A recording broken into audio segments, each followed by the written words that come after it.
She had built an empire worth $3 billion, and tonight she couldn't even get three drunk men to leave her alone. Ethan Brooks was nobody's hero.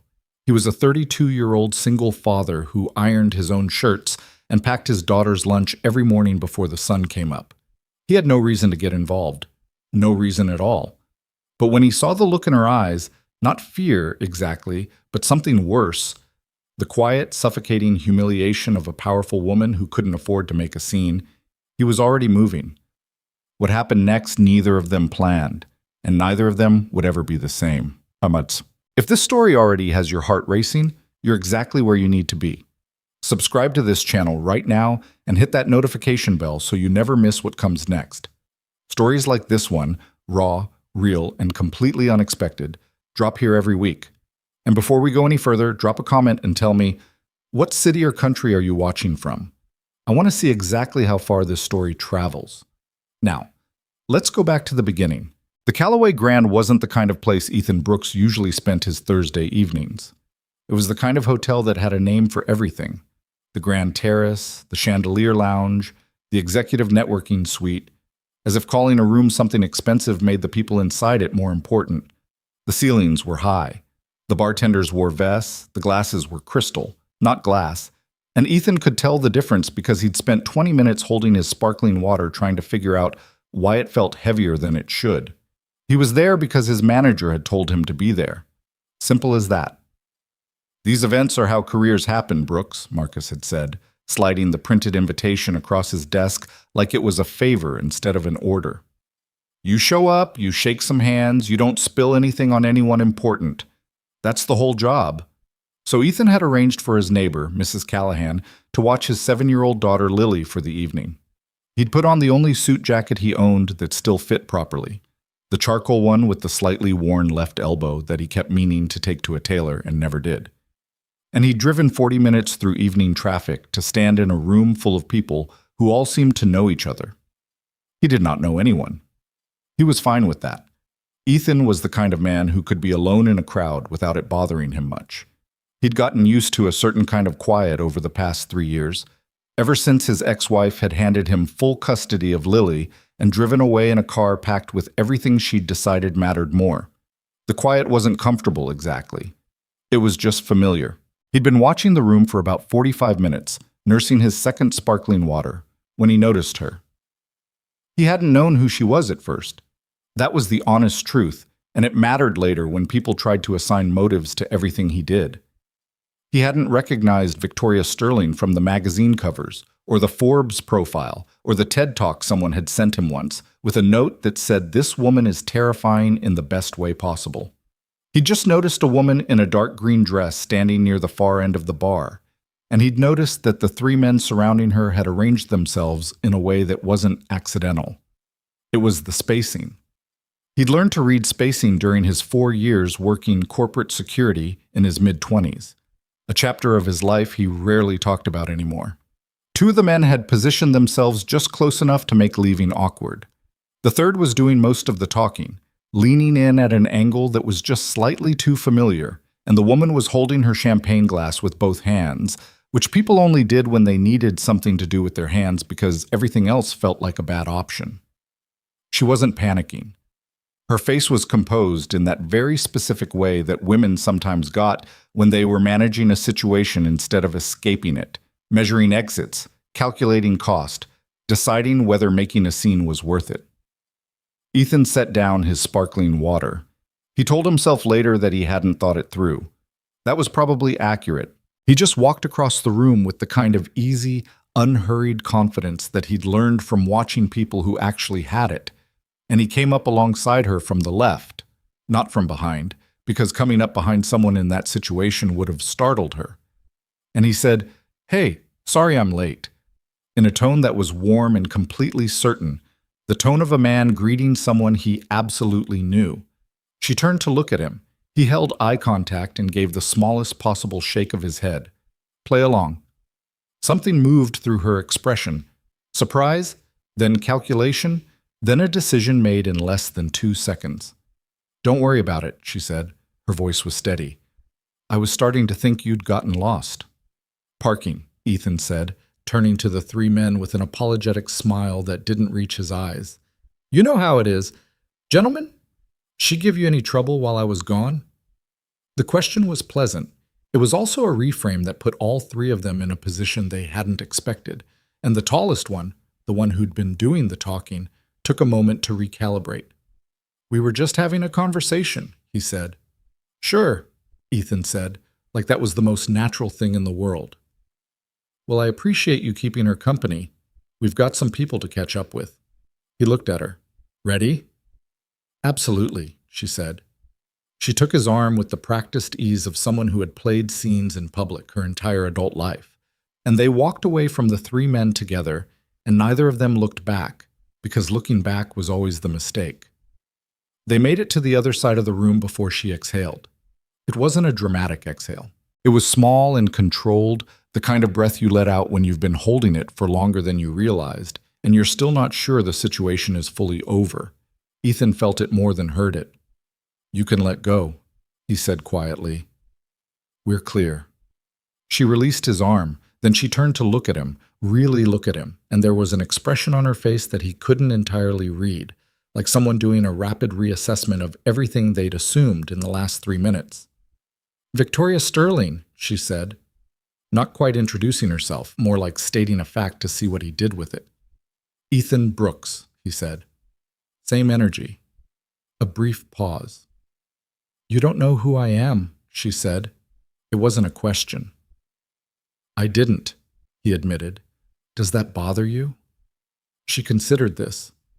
"No," she said, and something about the way she said it suggested she was slightly surprised by her own answer.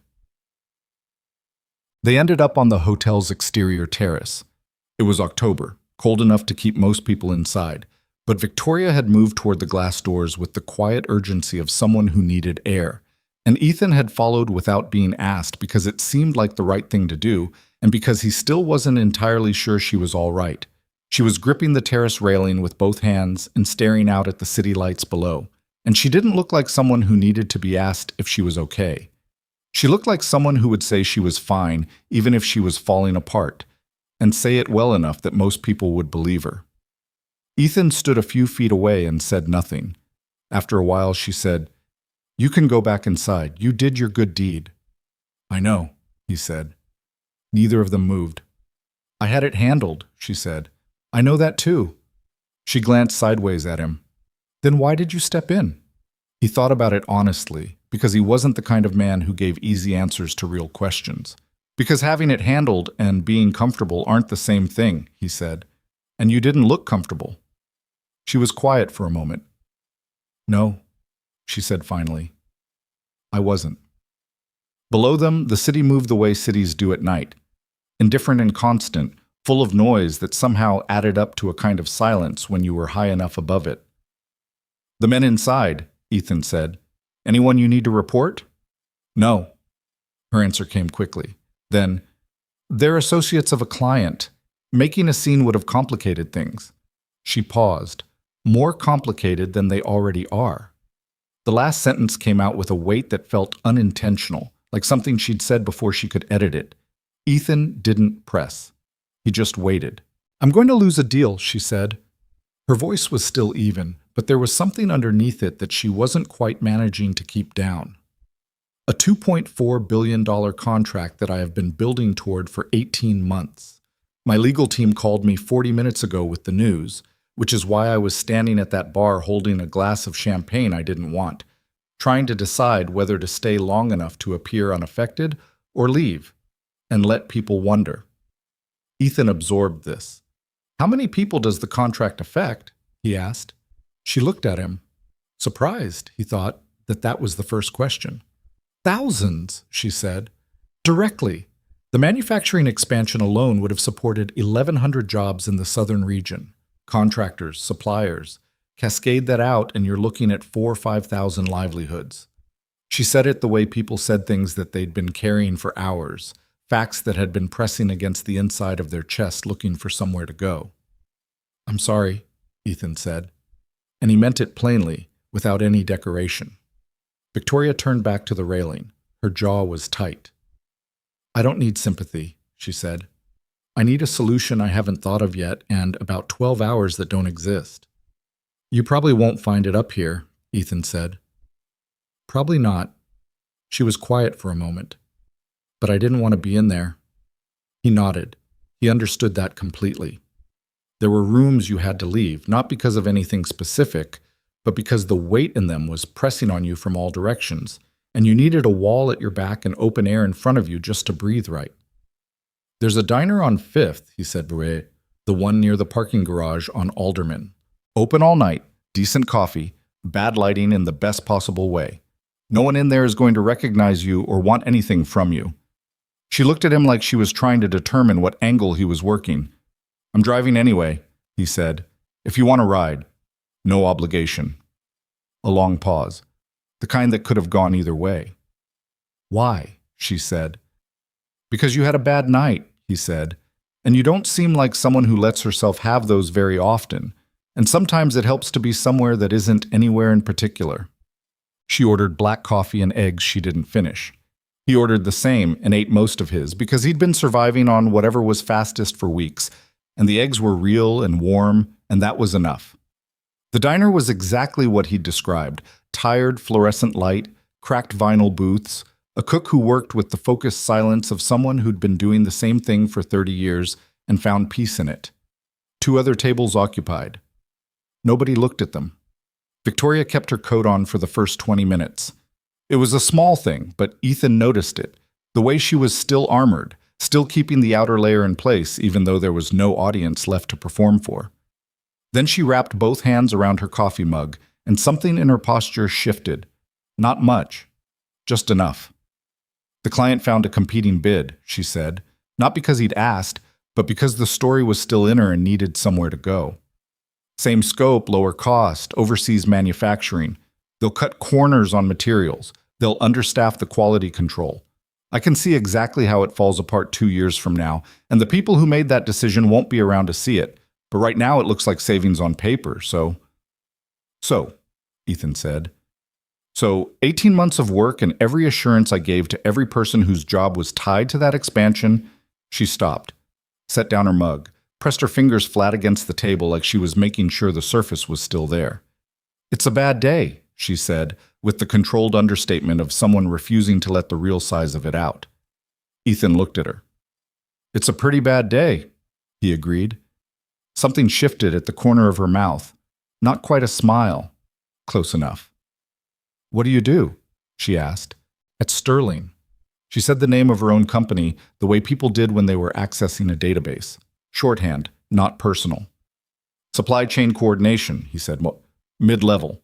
I track inventory movement across the distribution network, flag delays, communicate with logistics partners. It's detail work. I'm good at detail work. You noticed those men before I processed a threat, she said. Old habit. She waited. Security work, he said. Before this. 4 years. I was good at reading rooms. She absorbed this in the way she seemed to absorb most information. Quickly, cataloging it, assigning it a place. You have people, she said. A family? A daughter, he said. Lily, 7. She's with a neighbor tonight. He paused. She's the reason I'm good at the detail work. You have a kid, you learn to track 15 things at once, or nothing runs right. Victoria looked at him steadily. You do that alone? Yeah. No explanation, no elaboration. She didn't push for either. That's hard, she said. Just that. Said without pity, which was the only way he could have heard it without flinching. Some days, he said. He made her scrambled eggs at midnight. That part happened because after the diner she'd mentioned she lived 20 minutes from his neighborhood, and the cab estimate on her phone was 45 because of late-night surge pricing, and he'd said he could drop her without it being any kind of detour. And she'd said, all right.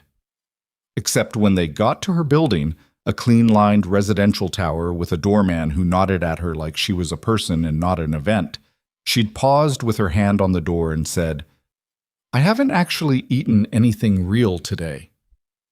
The eggs at the diner, I moved them around a plate. He'd looked at her. She'd looked back with the expression of someone who was tired of making everything look like it didn't cost anything, and who was running out of energy to maintain it. "I can make eggs," he said. "Properly. My place is 12 minutes from here. I'm not offering anything other than eggs." "I know that," she said. And that was the agreement they reached, with no additional discussion, because some things were simple if you let them be. His apartment was not the apartment of a man who'd expected company. There were drawings on the refrigerator said, "Lilies," held up with fruit-shaped magnets, a pair of small sneakers near the door, a chapter book splayed open on the couch, a stuffed rabbit wedged between the cushions. The coffee table had a ring stain that he kept meaning to deal with. The kitchen was clean in the way kitchens got clean when someone cleaned them every day out of necessity and not aesthetics. Functional, honest, a little bare. Victoria stood in the middle of it and looked around in a way that wasn't unkind, just observing. "She's asleep," Ethan said. "My neighbor's guest room. She does this for me when I need a late night. I'll get her in the morning." He went to the kitchen and pulled out eggs, butter, the good pan. He cooked with the quiet efficiency of someone who did it every day, not for an audience. "You could sit," he said. She sat at the small kitchen table. She hadn't taken off her coat yet. Then she did. "Do you have people who worry about you?" he asked, not looking up from the pan. A pause. "My assistant," she said. "She'll have seen the missed calls by morning." "That's not what I asked." Another pause, longer. "I don't make space for it," she said finally. "Worrying about yourself is a liability when everyone else is counting on you to be the person with the plan. And when you don't have the plan, then you figure it out before anyone notices you don't have it." The eggs were almost done. He slid them onto a plate, added toast he'd put in while she wasn't looking, set it in front of her. She looked at the plate, then at him. "Thank you," she said. Simple. No performance in it. "Don't thank me yet," he said. "The eggs are good, but the toast is only okay." A real sound came out of her then. Brief, genuine. A laugh that seemed to surprise her more than it surprised him. It changed her whole face for a second. Made her look younger, made her look like someone who laughed without thinking about it sometimes, or used to. She ate. He made himself coffee and leaned against the counter, and they talked about things that weren't the deal, not directly. About how companies made decisions that looked right on spreadsheets and fell apart in practice. About the specific loneliness of being the person in a room who's responsible for everything. About how his daughter had recently decided she only wanted to eat orange foods, and how that was going to cause problems going forward. Victoria laughed again at that, twice. Around 1 in the morning, the plate was empty and the coffee was cold, and the city outside the window had gone quieter in the way it went quiet when the people who had to be somewhere early were already asleep. "You should get home," he said. "I know." She didn't move immediately. "Can I ask you something?" "Sure." "Why didn't you want anything?" She said it carefully, like she was asking the real question underneath the surface one. "Most people, when they do something for someone like me—" "I wasn't doing something for someone like you," he said. "I was doing something for a person who was uncomfortable." He paused. "Those are different things." She looked at him for a long moment. "Yes," she said. "They are." She called a car. He walked her downstairs. They stood on the sidewalk in the October cold while the app showed the car 4 minutes out. "Ethan," she said. "Yeah. Even the strongest people shouldn't carry every burden alone." She said it like she was quoting him, which she was. Something he'd said at the diner without realizing he'd said it. "I'm going to think about that for a while." He put his hands in his pockets. The car came. She got in. The door closed. The car pulled away. He stood on the sidewalk for a minute after it disappeared, not because he was watching it go, but because the night had turned out to be something he hadn't expected. And he needed a second to let that settle before he went back upstairs to his apartment with the ring stain and the rabbit between the cushions and the drawings held up with fruit magnets. Then he went inside. Neither of them slept well that night, though neither of them knew that yet about the other. Victoria Sterling was back in her office by 7:15 the next morning. That was not unusual. She was almost always in by 7:15. What was unusual was that she'd been awake since 4, sitting at her kitchen counter, in the kind of silence that happens when a city is too tired to make noise yet, drinking coffee she'd made herself instead of having her assistant arrange it, staring at nothing in particular and thinking about a man she had no business thinking about. She'd pushed it down by the time she showered, pushed it further by the time she dressed. By the time her car arrived and she stepped into it with her phone already in her hand and 3 unread briefings waiting, it was almost gone. Almost. Her assistant, Dana, was waiting at the elevator with a revised morning schedule and an expression that said she'd clocked the previous night's missed calls and was professionally choosing not to mention them.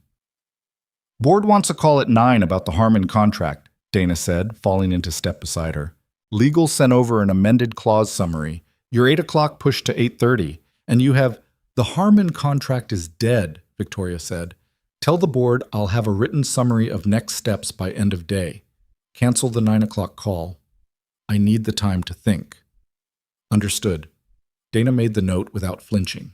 She'd worked for Victoria for 4 years. She'd stopped flinching at most things. Victoria went into her office and closed the door. The city was laid out below her through 40 feet of floor-to-ceiling glass. Overcast morning, the kind of flat gray light that made everything look like it was waiting for something.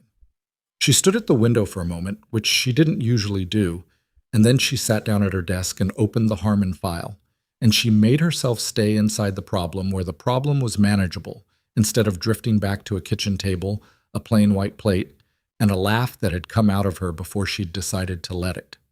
She was the CEO and sole majority owner of Sterling Logistics Group, which had grown in 8 years from a 3-person consulting firm operating out of a sublet office in downtown Chicago to a company with 1,400 direct employees across 6 regional divisions and an annual revenue that put it on lists she'd stopped reading because the lists themselves made her tired. She had built it, every painful, grinding inch of it. That was not a story she told for applause. It was just a fact, the way geography was a fact. The company was what it was because she had made decisions that most people wouldn't have made, had carried weight that would have broken other people, and had done it without a safety net, and without asking anyone to catch her if she fell. That was the identity she wore to work every morning. It fit her the way a good suit fit, precisely, convincingly, and at the end of the day you were always a little relieved to take it off. The problem was that the suit had been slipping since approximately 1 in the morning in an apartment with fruit magnets on the refrigerator, and she wasn't entirely sure how to get it to sit right again. She opened her email. She answered 6 messages. She read the amended clause summary from legal and found 2 problems she immediately flagged back. She did these things with the focused competence that she could always access when she needed it, which was the real reason she'd survived this long. Not genius, not luck, but the ability to make herself functional in the exact moment when functioning was what the situation required. At 8:25, she stood up, straightened her jacket, and walked out of her office to the conference room for her 8:30. Ethan Brooks was in the hallway. He was coming from the direction of the logistics floor, carrying a tablet and a coffee he'd clearly gotten from the break room 2 floors down because it was in a paper cup with the Building Cafe logo on it, and he almost walked past her before he registered who she was. He stopped. She stopped. For a moment, the hallway was just a hallway. Bad overhead lighting, the sound of someone's phone ringing 2 offices over, the distant hum of the HVAC system. "Morning," he said. "Good morning," she said, a pause that lasted exactly as long as it needed to and no longer.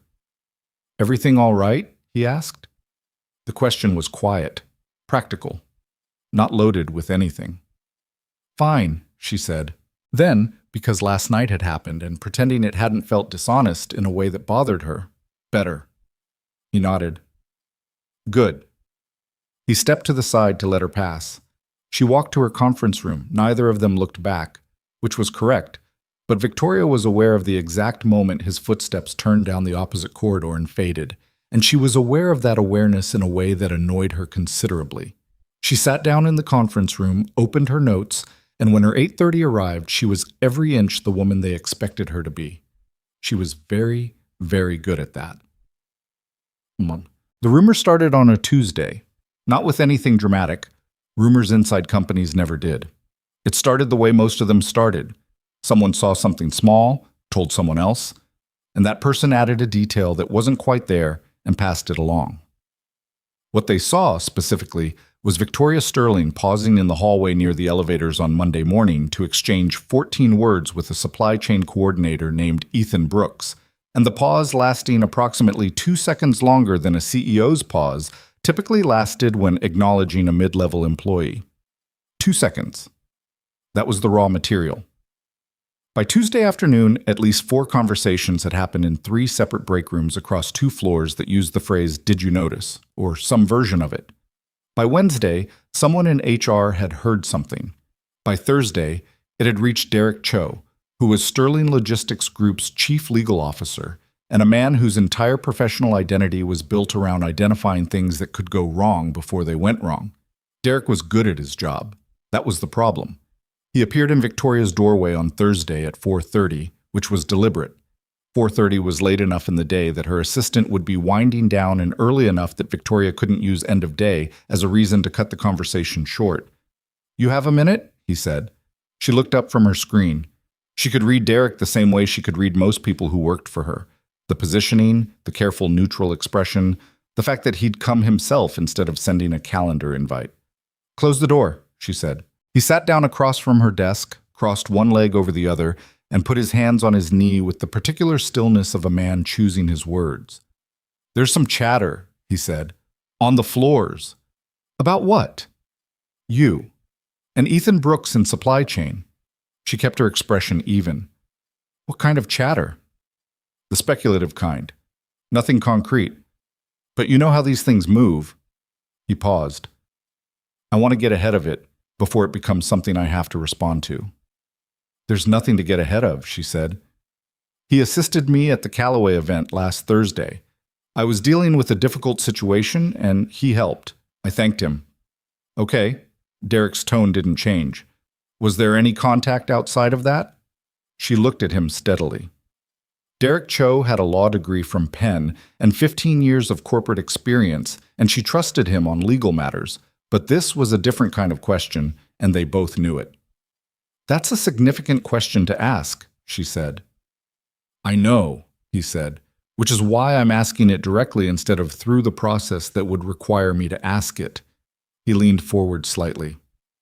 "Victoria, I'm not here as your legal officer right now. I'm here as someone who has watched you build this company for 8 years and does not want to see anything damage that. So I'm asking." She was quiet for a moment. "There was no contact that violated any company policy," she said. Derek held her gaze. He was good at reading people, too. "All right," he said. "That's the answer I needed." He stood up. "I'd recommend keeping professional distance for a while. Let the chatter die down." "I'm aware of how to handle my own professional conduct," she said. Her voice was level, but there was something underneath it. "I know you are," he said. "That's exactly why I came to you first." He left. Victoria sat in her office for a while after the door closed, not looking at anything in particular, aware that something had just shifted, not dramatically, but in the way that a door shifts when someone closes it just hard enough to feel permanent. She became colder toward him on Friday. She didn't plan it that way, or she did, but she didn't sit down and calculate it. It came out of a decision she made somewhere in the space between Wednesday night and Thursday morning, when she'd been lying awake in her apartment thinking about Derek's visit and the chatter on the floors and the 1,100 jobs she'd already lost when Harmon walked away, and she'd realized that the cleanest, most immediate thing she could do was create distance. It wasn't cruelty. She told herself that clearly. It was management. It was the same instinct that had gotten her this far. Identify the risk, remove the variable, protect the structure. The opportunity came at the weekly operations briefing, which was large enough that she could establish the tone without it seeming directed. When Ethan walked in with the rest of the logistics team and took a seat along the table, she didn't acknowledge him. She didn't not acknowledge him either. She simply treated him with the same brisk, impersonal efficiency she used with every other mid-level attendee. Questions to the group. Answers assessed on their merit. No lingering eye contact with anyone, which was normal for these meetings. But when Ethan offered a point about the southern distribution delay, a genuinely sharp observation about where the bottleneck was actually occurring versus where the report suggested it was, she took the information and moved on without the brief pause she might have given another voice. She knew he noticed. She didn't know how she knew, but she did. After the meeting, walking back to her office, she felt the decision settle over her like concrete. This was the right thing. Clean, professional distance, time enough for the chatter to find something else to be about, and then everything went back to being what it was supposed to be. She told herself this on Friday. She told herself again on Saturday, sitting in her home office with her laptop open and a glass of wine she kept forgetting to drink. She told herself once more on Sunday at 11 at night, when she'd stopped pretending to work and was sitting on her couch with the television on to something she wasn't watching, and she found herself remembering not the Callaway event, not the diner, but the specific moment when she'd said, "I don't make space for it," and he'd said, "That's not what I asked."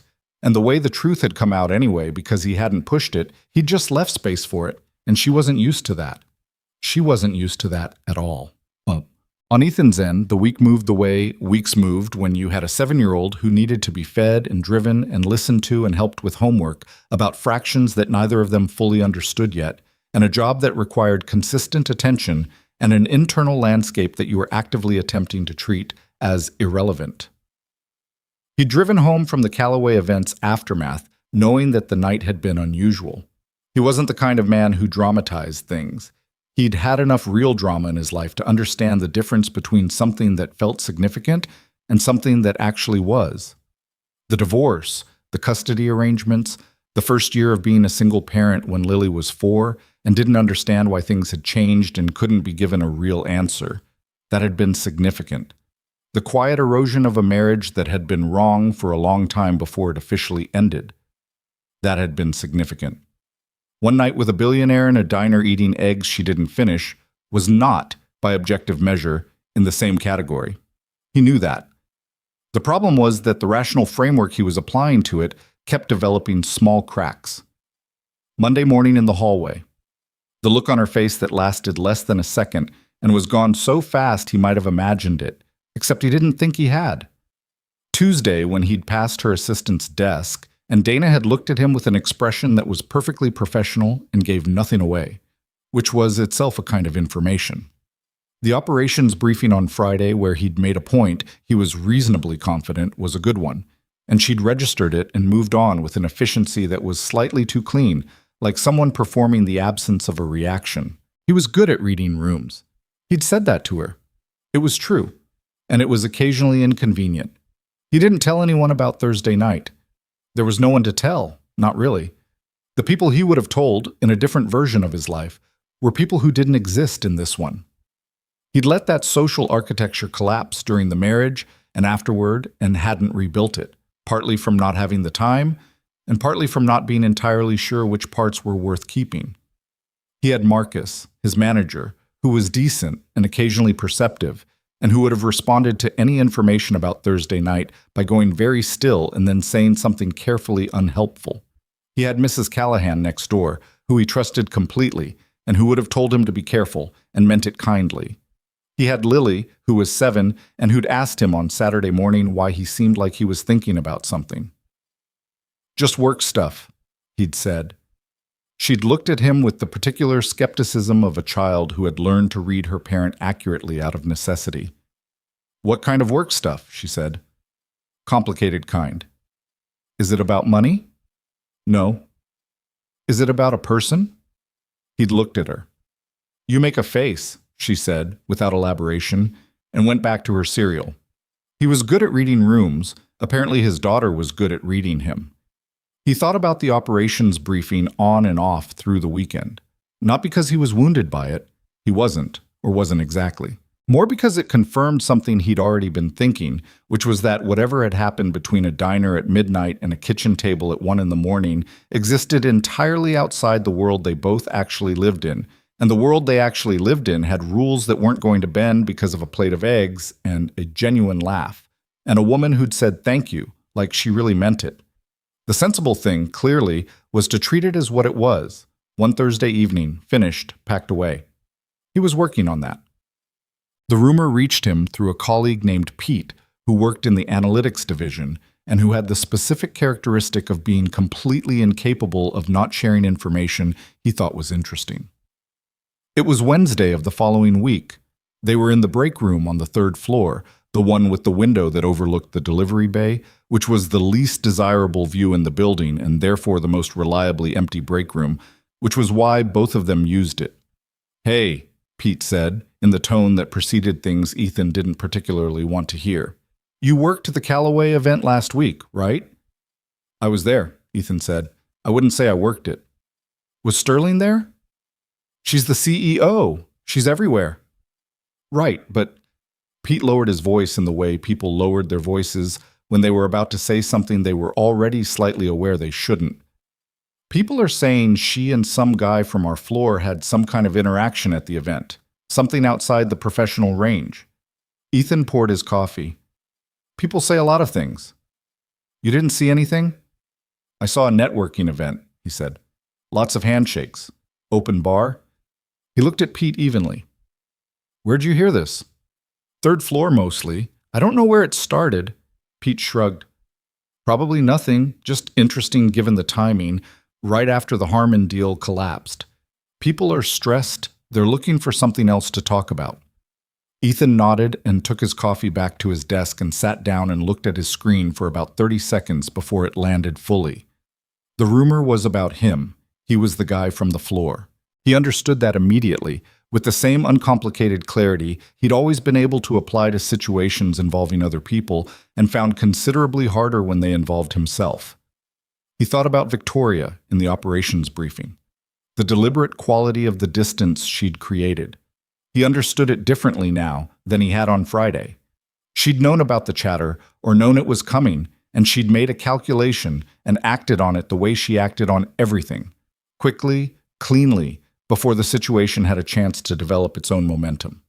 He didn't blame her. That was the honest truth. He actually understood it in a very specific way because it was the same instinct he would have used himself. Identify the exposure, remove it, protect what matters. She was protecting her company, the same way he would have protected Lily. Understanding something didn't mean it sat comfortably, though. It just meant you understood it. He opened his workflow tracker and went back to work. The week was long, in the way weeks were long when you were trying not to think about something and the not thinking kept requiring active effort. Ethan got Lily to school every morning without being late, which he counted as a success on 3 of the 5 mornings and a partial success on the other 2. He caught an inventory discrepancy in the Northwest Division that had been misattributed in 3 consecutive reports and flagged it up through Marcus, who sent back a response that said "good catch" with 2 exclamation marks, which was effusive for Marcus. He ate lunch at his desk 4 out of 5 days and ate with Pete on Friday because Pete appeared at his elbow with a sandwich and a look that said he was feeling marginally guilty about the break room conversation. "For what it's worth," Pete said, unprompted, halfway through the meal, "I think it's stupid, the whole gossip thing. People should mind their own situations." "They usually don't," Ethan said. "No," Pete agreed, "but they should."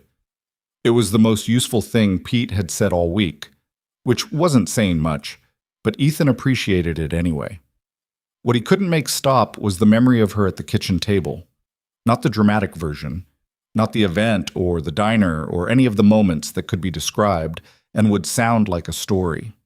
Just the specific, ordinary image of Victoria Sterling sitting at his kitchen table with both hands around a coffee mug, her coat finally off, and her face doing something it clearly didn't do in rooms with other people in them. Tired, real, present in the way people got present when they stopped performing. He'd seen a lot of people in his life. He'd been trained to see them, really see them, past the surface presentation to the person underneath managing the surface. It was a skill that had been useful in security work and was occasionally inconvenient in daily life because it made it hard to accept comfortable simplifications. What he'd seen at that kitchen table was someone who had been running at full capacity for so long that she'd started to forget what it felt like to stop, and who had stopped, briefly. Not because she chose to, but because she'd run out of the specific kind of fuel that kept the armor up. He knew what that was. He'd lived versions of it. Not the same version. His looked like school lunches and broken appliances and trying to explain divorce to a 4-year-old at 7 in the morning. But the underlying structure was recognizable. The weight of being the responsible one. The habit of solving things before anyone else noticed they needed solving. The way you started to lose track of the difference between strength and stubbornness, because for a long time they'd been producing the same results. He understood her, which was the thing he couldn't put down. Not the idea of her, not the surface, the actual person he'd spent 4 hours with on a Thursday night. That was what kept coming back, uninvited and unhelpful, at the edges of days that were already full. He told himself again that it was a Thursday evening. Finished, packed away. He was still working on it. 2 weeks after the Callaway event, Victoria Sterling sat at her desk at 6:45 in the morning and drafted a memo she didn't send. It was addressed to the Human Resources Division and the executive team, and it proposed a restructuring of the Logistics Coordination Division that would, as a natural consequence of the reorganization, move supply chain operations to a new reporting chain that didn't fall under her direct oversight. She read it 3 times. It was well written. It was professionally defensible. It would accomplish everything Derek had implicitly suggested, and would do so in a way that couldn't be identified as personal because the structural argument was legitimate on its own merits. It would also effectively remove Ethan Brooks from any reasonable professional proximity to her, which was the point, and they would both know it was the point, and he would have no recourse because the decision would be institutionally correct. She held the draft in her system for 40 minutes. Then she closed it without sending, not because the decision was wrong, because she found, sitting there in the gray morning with her coffee going cold and the city beginning to wake up outside her window, that she couldn't fully commit to the reason behind it. The reason she was telling herself, professional prudence, structural good sense, and the real reason, which was simpler and worse. She was afraid. Not of the gossip. She'd faced gossip before and would again, and she knew exactly how to outlast it. Not of the professional consequence. She'd navigated far more complicated situations than a rumor on 2 floors of her own building. She was afraid of the particular feeling of sitting at a kitchen table in an apartment with drawings on the refrigerator and saying something true without editing it first, and having it received without judgment, and the way that had felt like something she hadn't realized she was missing until it was briefly there. She was afraid of how much space that one evening had taken up in the weeks since. She stood up, went to her window, and looked out at the city the way she'd looked at it 100 mornings before, making decisions that other people felt, and she carried alone. The memo sat unsent in her drafts. Outside, the sky was still the flat gray of early morning, and somewhere across the city a single father was getting his daughter ready for school, packing a lunch for a kid who only ate orange foods, ironing his own shirts, moving through a life that was honest in ways that cost him something every day. She stood there for a long time. Then she went to her desk, opened the day's first briefing, and went to work. Because that was what she did. That was who she was. But the memo stayed unsent, and she didn't delete it either, and that was its own kind of answer to a question she hadn't finished asking herself yet. The unsent memo sat in her drafts folder for 11 days. Victoria knew the exact count because she checked it, not often, but enough. The way you checked a thing you hadn't decided what to do with yet, verifying it was still there, still unresolved, still waiting for you to make up your mind. She had a system for almost everything in her professional life. Files moved through stages, drafted, reviewed, approved, sent, archived. Nothing sat in drafts for 11 days. Nothing sat anywhere for 11 days, waiting for her to figure out what it meant. She was aware this was information about herself that she would rather not have. The weeks had developed a rhythm that was functional on the surface and uncomfortable underneath. She ran her company the way she always had, with total attention, with the particular forward-leaning energy that had built the thing from nothing, with decisions that came clean and fast, and without the second-guessing that cost other executives time they didn't have. The harm and loss had been absorbed into a revised Q4 projection. Derek had found 2 smaller contracts that combined partially offset the revenue gap. The executive team was cautiously optimistic, which in corporate language meant they were still worried but willing to pretend otherwise. The floors had found other things to talk about. The chatter about her and someone from logistics had apparently run its natural course. 2 weeks, maybe a little more, and then something else had happened and replaced it, the way rumors always did when they didn't have enough real material to sustain themselves. Derek hadn't raised the subject again. Dana hadn't mentioned it. As far as the official record was concerned, nothing had happened and there was nothing to address. She had created the distance. The distance was working. The professional situation was stable. This should have felt like a resolution. It did not feel like a resolution. She knew why in the way you knew things you were trying not to formally acknowledge. If she named it clearly, she'd have to decide what to do with it, and she hadn't gotten there yet. So she kept it at the edge of her awareness, not ignored but not engaged, the way you kept a difficult email visible without opening it.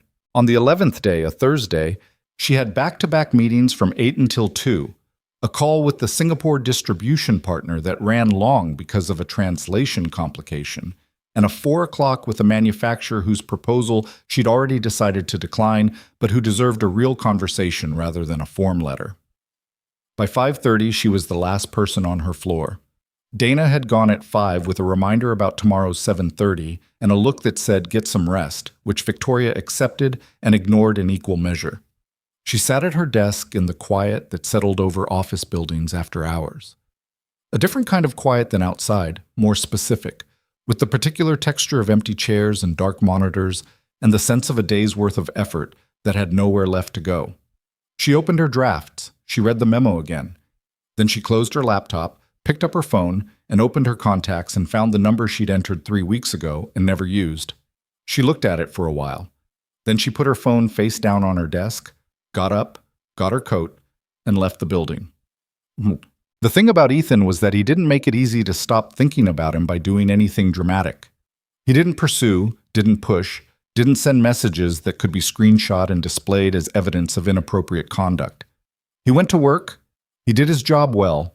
Marcus had mentioned to someone in the budget meeting that the Northwest discrepancy catch had saved the company somewhere in the range of $40,000 in misallocated resources, which had then circulated through the right channels because good news traveled slower than gossip, but eventually got where it was going. And he collected his daughter from school and made dinner and read whatever chapter book she was on and got her to bed at a reasonable hour. He was, by every observable measure, simply going about his life, which was somehow the most difficult thing about him. Victoria had been around enough people who wanted things from her to understand, viscerally and immediately, what that looked like. The specific quality of attention from someone who was calculating their position, the way people angled themselves in rooms she was in, the sentences that started with casual observations and ended somewhere more interested. She'd developed the ability to read that pattern early, out of necessity, and it had become as automatic as breathing. Ethan didn't have that pattern. He hadn't had it at the Callaway event, when she'd been someone he genuinely didn't recognize. He hadn't had it in the diner or at the kitchen table or in the 20 seconds in the hallway on Monday morning. He had the quality, she'd noticed it before she had words for it, of someone who was fully present in a conversation without being angled toward anything other than the conversation itself. He listened the same way he talked, directly, without a lot of performance around it. She was aware, in a way that irritated her, that this was approximately the rarest thing she encountered in her daily life. She was also aware that the irritation was doing exactly nothing useful. Friday morning, she got to the office at 7, which was 8 minutes later than usual, and spent 6 minutes at her desk before she did something she almost never did. She got up without a reason and walked to the window and stood there looking at the city again, her coffee in hand, not reviewing anything or planning anything, just standing. Below, the city was doing its early morning thing. Delivery trucks, early commuters, a guy walking a dog who was absolutely refusing to move at the required pace. Ordinary. Constant. Not asking anything of her. She thought about what Ethan had said in the diner, not the line she'd quoted back to him at the end of the night. The other thing, earlier, when she'd said, "I don't make space for it." The exact words of his response had been, "That's not what I asked," and then he'd waited, and the waiting had been the thing, not pressure, just space, the clear, patient offer of space, which was so different from what she usually got, which was people filling space for her, telling her what they thought she needed, managing her the way people managed powerful things they were slightly afraid of, that she hadn't known what to do with it for a second. She'd told him the truth. It had come out before she'd had the chance to shape it into something more strategic. That hadn't happened to her in years. She went back to her desk. She opened her email. She did not open her drafts. At 11:15, she was in a contract review with Derek and 2 members of the legal team when her phone lit up on the table with a notification. Not a message, just a calendar reminder for something she'd already handled. And she glanced at it, and Derek glanced at her glancing at it, and the meeting continued without interruption, and nothing happened, and she was very, very tired of everything mattering this much while nothing was technically happening. After the meeting, she went to Derek's office and closed the door. "The memo," she said. She didn't sit down. "The restructuring proposal for logistics coordination." Derek looked at her carefully. "You sent it to HR?" "No, I'm telling you it exists. I drafted it." She put her hands in her jacket pockets, which was a habit from years ago that she'd mostly broken. "I want your read on it, not as legal officer, as someone who has watched me make decisions for 8 years. Derek was quiet for a moment. "What does the memo do?" he said. "Reorganizes the reporting chain for supply chain coordination, moves it out of my direct oversight, creates a new division structure." "Is there a legitimate business case for it?" "Yes. The business case is real, independent of anything else." "But the timing," Derek said. "The timing is what I want your read on." He was quiet again, longer this time. Derek Cho did not fill silences unnecessarily, which was one of the reasons she trusted him. "If you send that memo right now," he said, "you're making a unilateral decision about someone else's career to manage a situation that has already quieted down. The business case is real, but the reason is personal. And you know that, which is why you haven't sent it." She looked at him. "The chatter stopped," he said. "Nothing happened, officially or otherwise, that requires structural intervention. If you move him now, you're doing it because of how you feel, not because of what the company needs." He paused. "And that's actually a less defensible position than the one you're trying to avoid." Victoria said nothing. "You asked for my read," Derek said. "I did." She exhaled through her nose. "I'm not sending the memo." "I know," he said. "I don't think you came in here to tell me you were sending the memo." She looked at him for a moment, the particular look she gave people when they'd said something accurate, and she needed a second to accept it. And then she walked out. She called Ethan at 8:17 on a Friday evening. She was at home. She'd been home since 7, which was early for her, and she'd changed out of her work clothes and made herself pasta that she'd eaten standing at the kitchen counter, because she wasn't doing the thing where she set a proper place at the table for one person and sat down and ate it like a formal occasion. She'd stopped doing that 2 years ago. The pasta was decent. She'd used the good olive oil. She'd been sitting on her couch since 8 with her phone beside her, doing the thing she'd been doing for 22 days, which was deciding and then not deciding and then deciding again, and then putting the phone face down. And at 8:17, she picked it up and called before she could have another full cycle of it. It rang 3 times. "Hello?" His voice was slightly cautious in the way it would be for a number he didn't recognize, which she wasn't in his contacts. Why would she be? "It's Victoria Sterling," she said. "I apologize for calling without warning." A brief pause. Not long. "It's fine," he said. "Hold on." She heard movement, a door closing quietly, the ambient noise of the apartment shifting. He'd moved to another room. "I'm here." "Is this a bad time?" "Lily's doing homework. She can manage for a few minutes." Another pause, different from the first. This one, considering. "Is everything all right?" It was the same question he'd asked in the hallway 3 weeks ago. She'd said fine. Better. She wasn't going to do that again. "I don't know," she said. "I want to talk to you. In person. I know that's—" She stopped. Reset. "I know the timing isn't ideal. The situation at work—" "The chatter," he said. Straightforward. Not asking a question, just naming it. "You knew about it?" "Yeah." "How long?" "Week 2, he said. "A colleague." He didn't realize he was telling me about me. She absorbed this. He'd known for 2 weeks and hadn't said anything, hadn't done anything. He just kept going to work and catching inventory discrepancies and going home to his daughter. "And you didn't—" She stopped again. "What would I have done?" he said. Genuinely, not rhetorical. "It wasn't my problem to solve. It involved you." "That doesn't make it mine to solve," he said. "It was your company and your call." She sat with that for a moment. "I drafted a memo," she said, "to restructure your division, move your reporting chain out of my oversight." Silence on his end.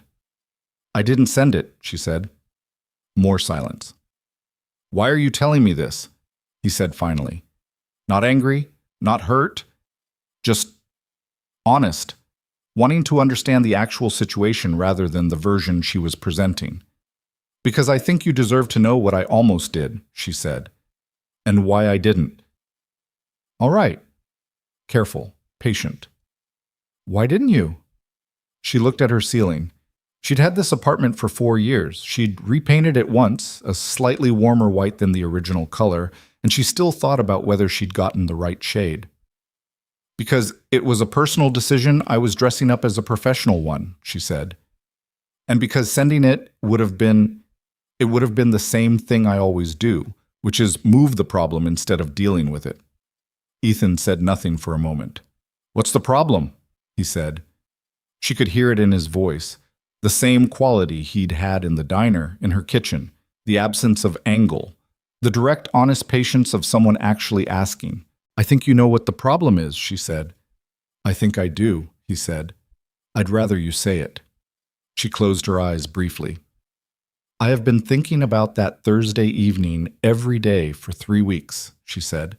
Not in an abstract way, in a very specific and inconvenient way. And I have been managing it by creating professional distance that I'm sure you noticed, and drafting structural changes I didn't send, and convincing myself that the most responsible thing was to treat it like a variable I could remove.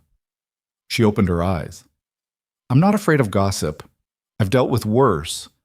I'm not afraid of Derek or the board or what it looks like. She stopped for one beat. I'm afraid of how completely I let my guard down that night, with someone I had just met, without planning to. And I don't know what to do with that. The line was quiet for long enough that she started to wonder what he was going to say. I know, he said. You know. I've been doing the same thing, he said, just without the corporate infrastructure to redirect it into. She heard something in his voice that was the same quality as the laugh in the diner, unexpected, real, a little rough. She felt the knot in her chest loosen approximately half a turn. Can we meet? She said. Not at work. Somewhere that isn't work. When? Tomorrow evening, if you can manage it. Lily's with a friend tomorrow, he said. I can manage it.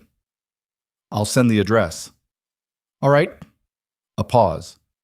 Not uncomfortable, just present. Ethan, she said. Yeah. Thank you for answering. You called, he said, simply. Of course I answered. She sent the address of a small restaurant in the Linden Park neighborhood, 20 minutes from both their places, the kind of place that had been there long enough to stop trying to be impressive. Scratched wooden tables, menus that changed seasonally, and were typed on plain paper. A wine list that was short because they only carried things they actually liked. She'd been there twice before. Nobody had ever recognized her, which was either because the clientele were genuinely unbothered by tech and business profiles, or because the lighting was insufficient for recognition, and either way she appreciated it. She arrived 6 minutes early. She was always early to things, which she'd been told was a power dynamic move by someone who'd clearly never been early out of pure anxiety. She ordered water and tried to look like someone who wasn't cataloging the room. He walked in at exactly 7:30. He was wearing dark jeans and a jacket she hadn't seen before. A simple navy thing, not expensive but not careless. The clothes of someone who'd made a deliberate effort without being dramatic about it. His hair was slightly damp at the edges from what she guessed was a recent shower. He spotted her immediately, because he was good at that, and came over without the hesitation that some people had when they were navigating the gap between a known professional context and an unfamiliar personal one. He sat down. Hi, he said. Hi, she said. The waiter came. They ordered drinks, wine for her, beer for him, and looked at the menus and made selections with the practical efficiency of two people who were both hungry and both aware that the food wasn't the point of the evening. When the waiter left, there was a moment where neither of them spoke, and it was the kind of moment that could have been awkward and wasn't, which itself meant something. I've been sitting on something for 3 weeks, Ethan said. Can I say it first? Go ahead. He put his forearms on the table. His hands were still, but he had the quality of stillness in his hands that she'd noticed at the diner. The specific stillness of someone who'd been trained to keep them still in tense situations and had never quite lost the habit. "I understood the distance," he said. "At work. I want you to know that. I didn't take it as something it wasn't. You had a situation to manage, and you managed it the way that made sense to you. I would have done something similar." She nodded. "What I couldn't put down," he said, "wasn't the distance. It was the reason behind it. The thing you said on the phone last night." He paused. "You said you let your guard down and didn't know what to do with that." "I did say that." "I've been doing the same calculation," he said, "telling myself it was one night, it was outside the normal run of things. It didn't have to mean anything going forward." He looked at her. "I'm not great at convincing myself of things that aren't true. Never have been."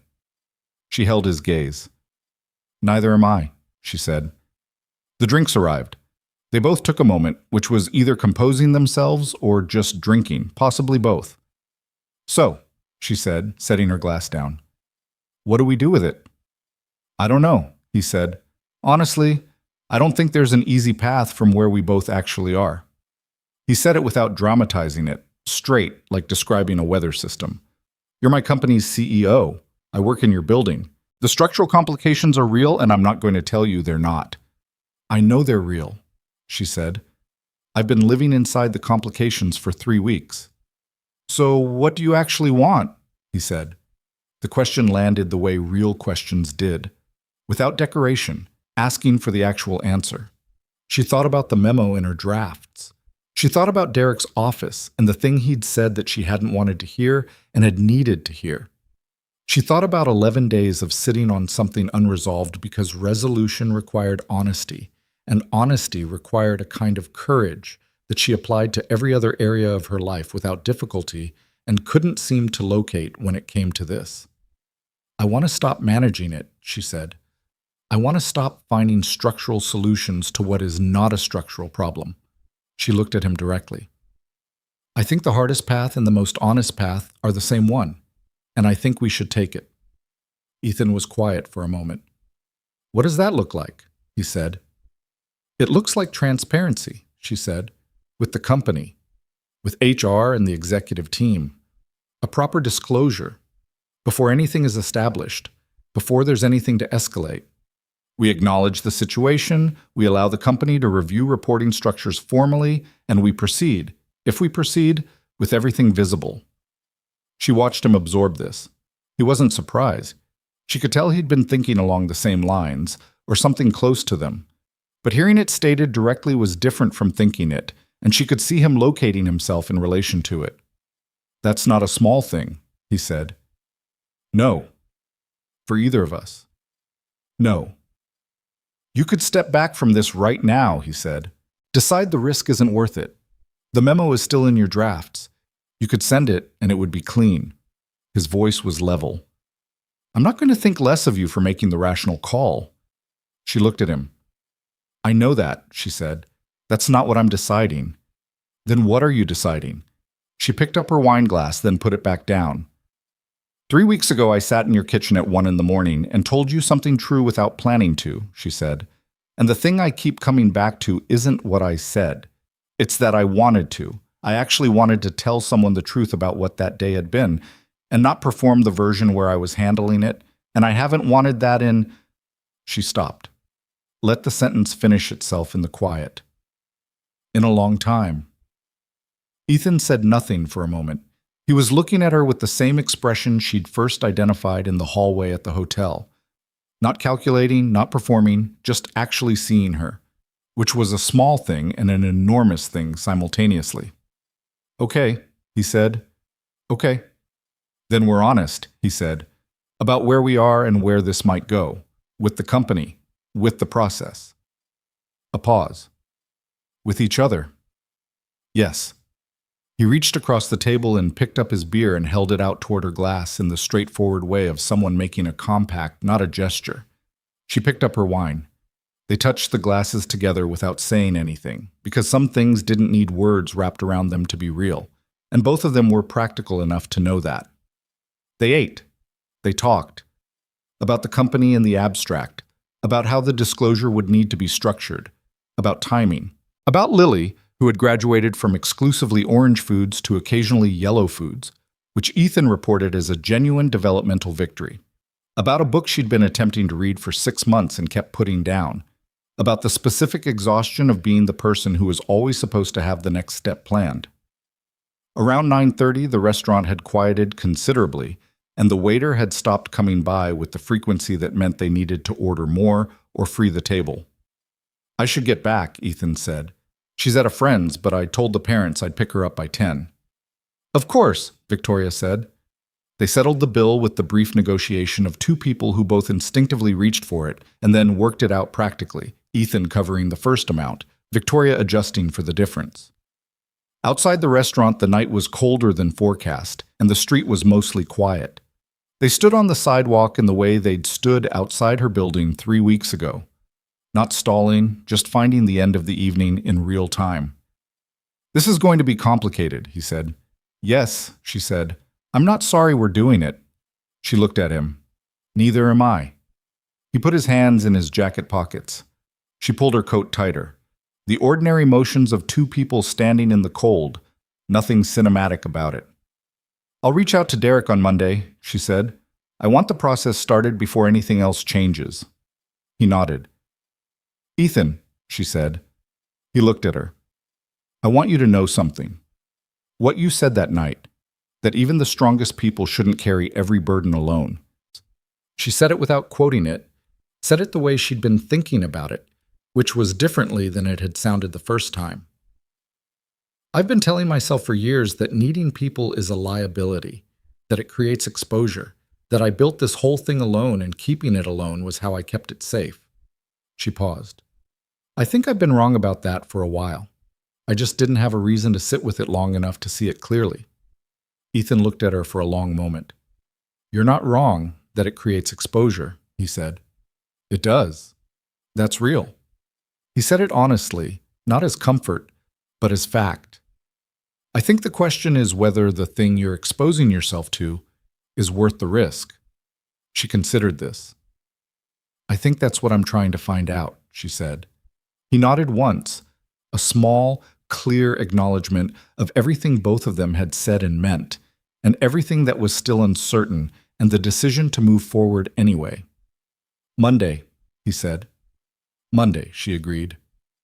He walked to his car. She walked to hers.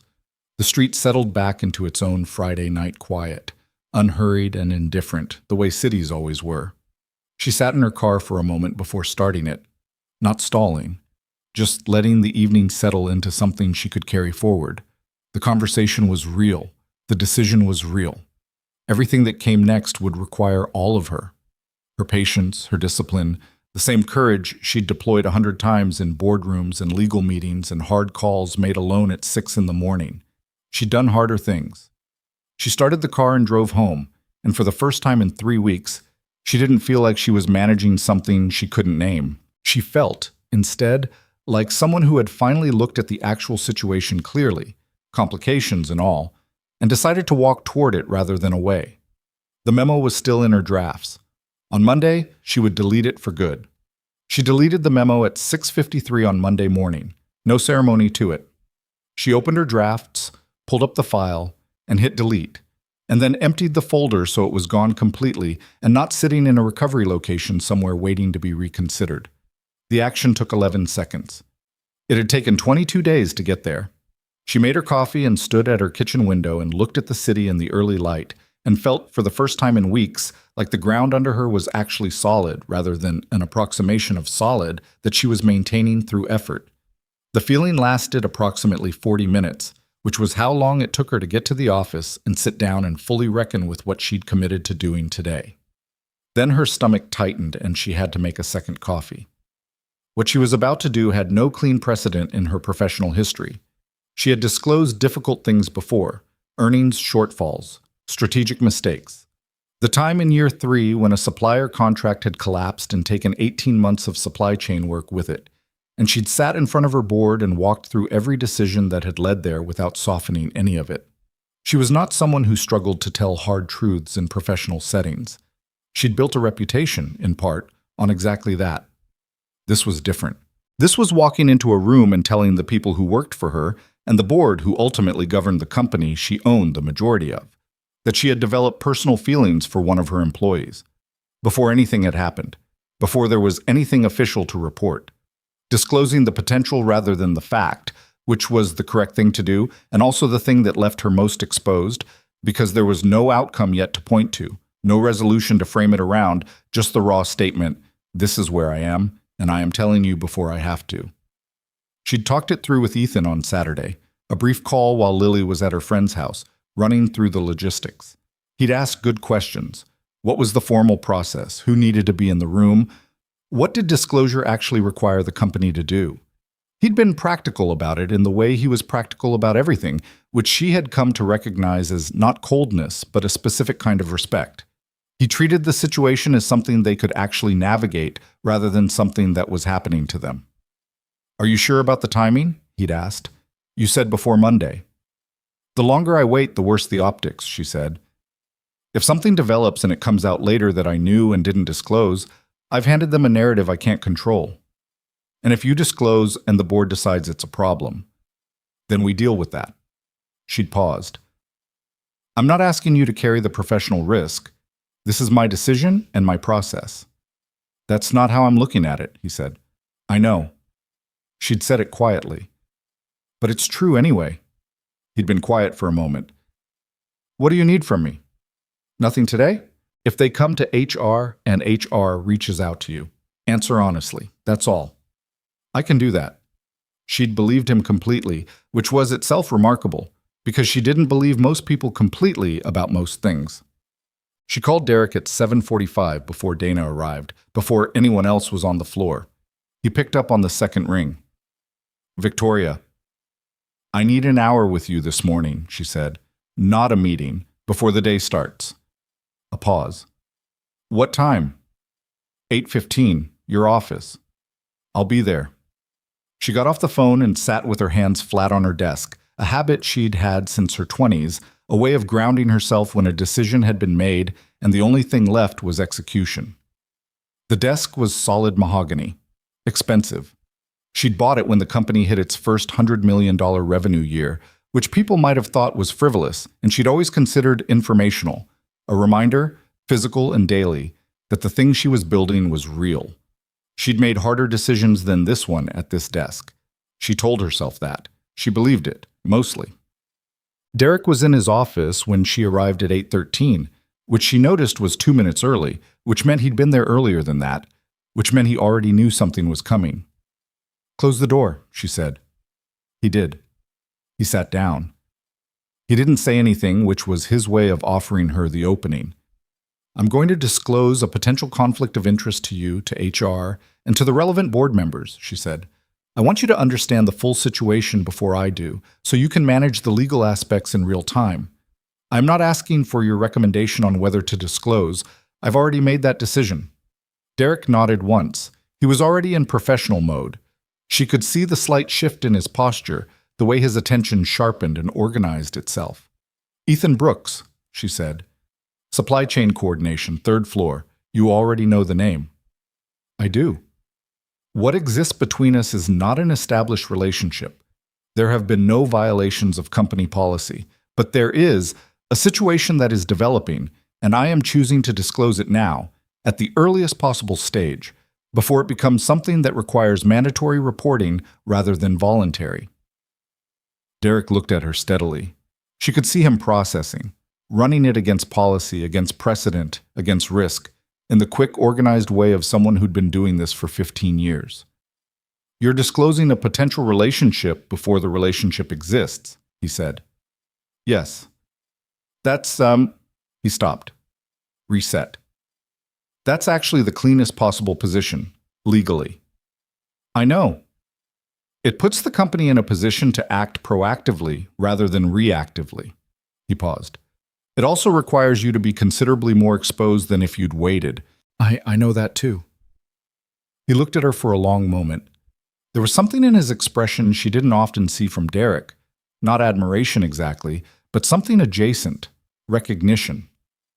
"What's your preferred process?" he said. "I'd like to sit with you and the HR director this morning, then a call with the relevant board members, not the full board, The three who need to know and who will carry it to the audit committee if that's required. I want the process to be initiated and documented by end of day. Meredith is in at 9, Derek said. Meredith Walsh was the HR director, a woman who had been with the company for 6 years and who ran her department with the kind of methodical professionalism that made difficult things navigable. Can you get her in here at 8:30? Yes. She stood up. Thank you, Derek. Victoria. She was almost at the door. This is the right call. She didn't turn around. I know, she said. That doesn't make it comfortable. No, he said. It doesn't. Meredith Walsh arrived at 8:28 with a notepad, a coffee, and the expression of someone who had been briefed in 2 sentences and was withholding judgment until she had the full picture. She was 51, had a background in employment law before moving into corporate HR, and had handled situations ranging from harassment investigations to executive misconduct to a workplace injury case that had required 14 months of legal coordination. She did not panic. It was her most professionally useful quality. Victoria laid it out for her the same way she'd laid it out for Derek. Factual, direct, no softening. The Callaway event, the nature of the contact, the weeks since, where things stood now. Meredith listened without interrupting. When Victoria finished, Meredith was quiet for a moment. Is Mr. Brooks aware that this disclosure is happening today? She said. He knows I was planning to initiate the process, Victoria said. I informed him Saturday. He was supportive. Has he retained personal counsel? I don't know. I didn't advise him to or not to. That's his decision. Meredith nodded, making a note. He'll need to be contacted separately.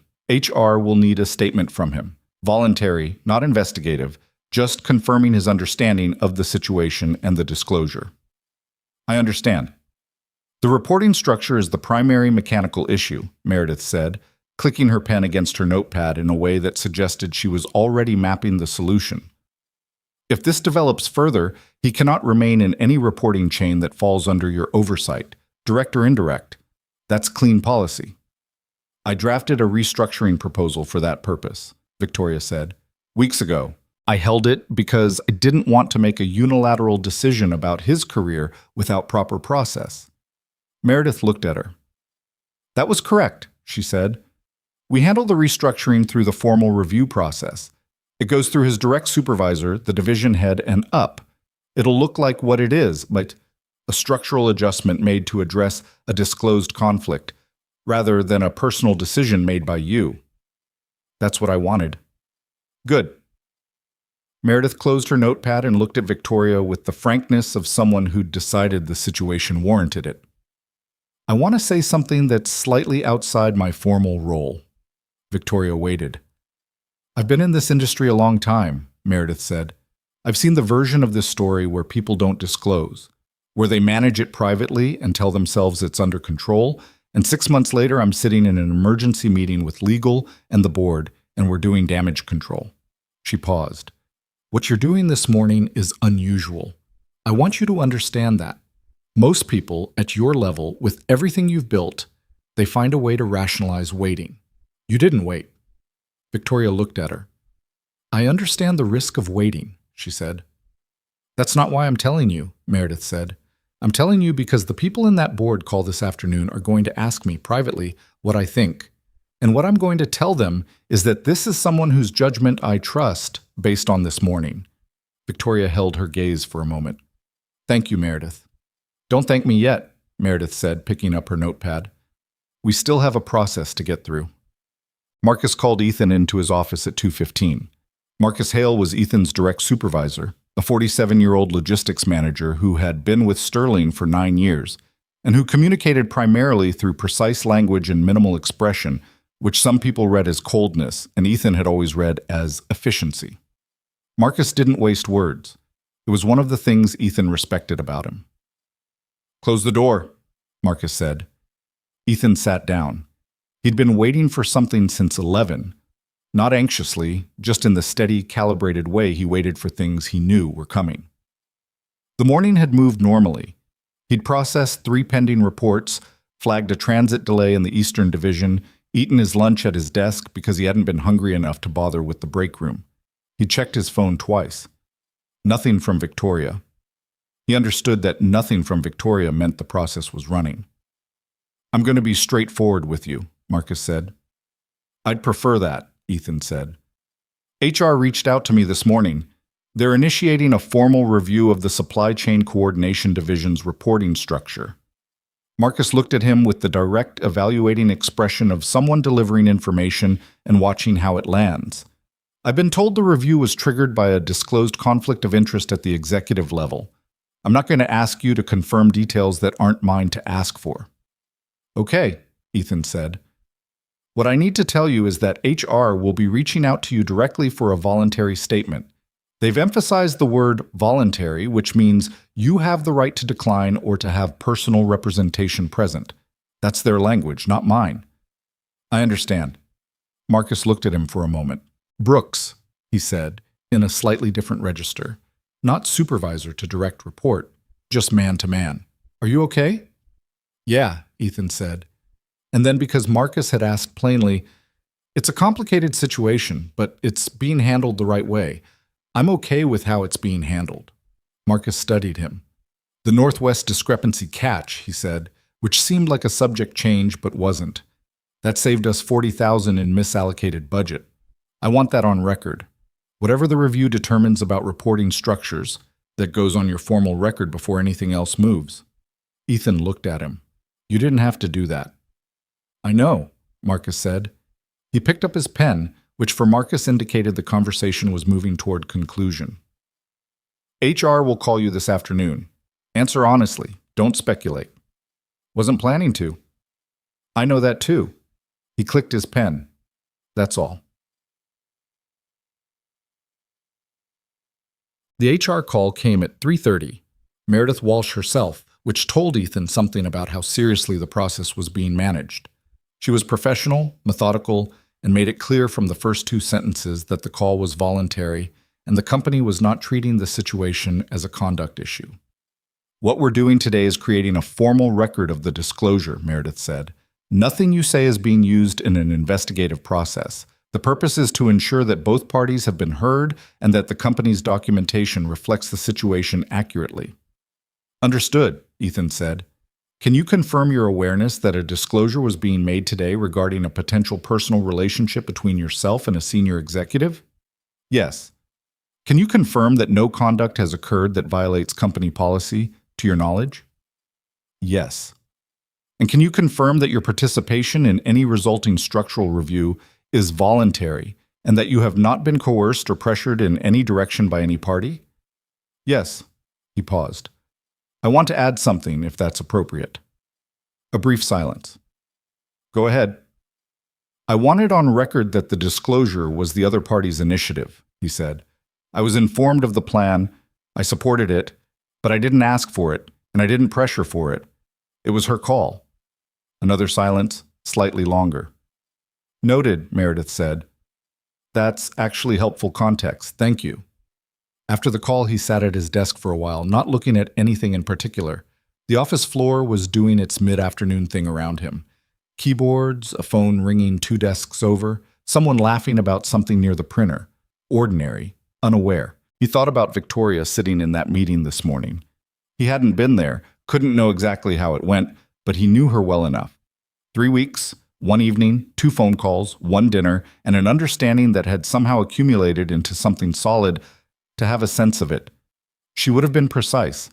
She would have been direct. She would have walked in there and said the true thing before she had to, not because it was comfortable, but because it was right. And she would have done it alone, without asking anyone to absorb the cost with her. He understood what that cost. He took out his phone and sent her a message. Short, 4 words. "It went fine. You?" The reply came 6 minutes later. "Still in it. Fine." Then, 30 seconds after, "Thank you for asking." He put his phone back in his pocket and went back to work. The board call happened at 4:30. Victoria had selected 3 members. Carolyn Vess, the audit committee chair, who was 64 and had been on the board since year 4, and whose opinion carried the most institutional weight. James Okafor, who represented the company's largest external investors, and who Victoria had a complicated but functional relationship with, built on mutual respect and occasional sharp disagreement, and Philip Hart, the independent director who had the most relevant experience with executive conduct policies, and who was the one most likely to want a formal external review. She'd asked Derek to be on the call. She told him he could speak to the legal and policy aspects, but that she wanted to make the disclosure herself, in her own words, without legal framing softening it. He'd agreed without argument. The call ran 47 minutes. Victoria said what needed to be said in the first 10 minutes. She laid out the timeline, the nature of the situation, the absence of policy violations, the decision to disclose proactively. She said it in plain language, the same way she made any business presentation, organized, clear, without apology, and without performance. Carolyn Vess asked 3 questions. All of them were about process. What was HR's timeline? What did the structural review involve? Was there independent documentation? She was not hostile. She was thorough, which was what Victoria had expected. James Okafor asked 2 questions. One was about optics, how this would be managed if it became externally visible, what the communications plan looked like. The other was more direct. Why are you disclosing now before there's an established relationship? That's an unusual choice. Because waiting for something to be established before disclosing it puts me in a reactive position, Victoria said. I don't operate reactively if I have a choice. And I had a choice. A brief silence on the line. All right, James said. Not warm, but not opposed. Philip Hart asked the longest questions, as expected. He wanted to understand the full scope of the structural review, whether there was a third-party HR audit being considered, whether Mr. Brooks had independent representation available. Derek fielded most of it, which was Derek's job, and did it with the precise professionalism he always brought to legal territory. At the 40-minute mark, Carolyn Vess said, I'd like to take 5 minutes offline with James and Philip. Victoria unmuted. Of course. She put them on hold, leaned back in her chair, and looked at the ceiling. Derek was on the call, but muted. He sent her a text. You did well. She didn't reply. The 5 minutes ran closer to 8. Then Carolyn was back. Victoria, she said. Yes. The 3 of us are in agreement on the following. Her voice had the particular quality it had when she was stating a position rather than exploring one. The disclosure was handled correctly at the earliest reasonable stage. The process being initiated by HR is appropriate, and we support it. A formal restructuring of the reporting chain, managed through the standard divisional review process, is the correct structural remedy. We do not see grounds for an external audit or further board intervention at this time. Victoria kept her voice even. Understood. I want to say something additionally, Carolyn said. Personally, not formally. Go ahead. I've been on this board for 11 years, Carolyn said. I've been on other boards longer. The choice to bring something to the people who need to know it before you're required to, before it becomes a problem that needs managing rather than a situation that needs acknowledging, is rarer than it should be. It says something about who you are as a leader. Victoria didn't say anything for a moment. Thank you, Carolyn, she said. Don't let the process drag, Carolyn said in a slightly different tone, the practical tone that was her natural register. The faster the structural changes are formalized, the cleaner this becomes. Move it through. I will. Good. We'll talk Thursday for the regular call. The line went dead. Victoria sat in the silence of her office for a full minute. The city was doing its late afternoon thing outside the window. The light shifting toward early evening, the traffic thickening on the street below, the particular quality of a day that was winding down. She had built this company from a 3-person firm in a sublet office to a 1,400-person operation with a seat at a table that had just told her she'd handled one of the most personally exposed moments of her professional life correctly. She felt something she couldn't fully name. Not relief, exactly. Relief was about the removal of fear. This was something more like confirmation. The feeling of having applied your best judgment to a hard situation and discovering afterward that it was actually your best judgment. She sat with it for a minute. Then she opened her email and began drafting the follow-up documentation Meredith had requested. The formal review ran through the week. It was not dramatic. That was the thing Ethan found most notable about it. The procedural thoroughness of the process. The way each step was documented and routed through the right channels had a normalizing effect on what he'd expected to feel like a disruption. Marcus had 2 brief meetings with the division head. The division head submitted a restructuring proposal to the executive team. HR reviewed it, routed it to Derek's office, and Derek approved the structural change with a 1-line memo that noted the change was consistent with established conflict of interest policy. On Thursday afternoon, Ethan was formally transferred to the newly constituted Central Operations Coordination Division, a cross-departmental unit that reported to the Chief Operating Officer rather than falling under the supply chain structure that was part of Victoria's direct oversight. His title changed slightly. Senior Coordinator, Coordinator, which was a technical upgrade from his previous designation and came with a modest salary adjustment that had been part of the restructuring proposal and that he was fairly sure Marcus had pushed for specifically. His work didn't change much. The division was different.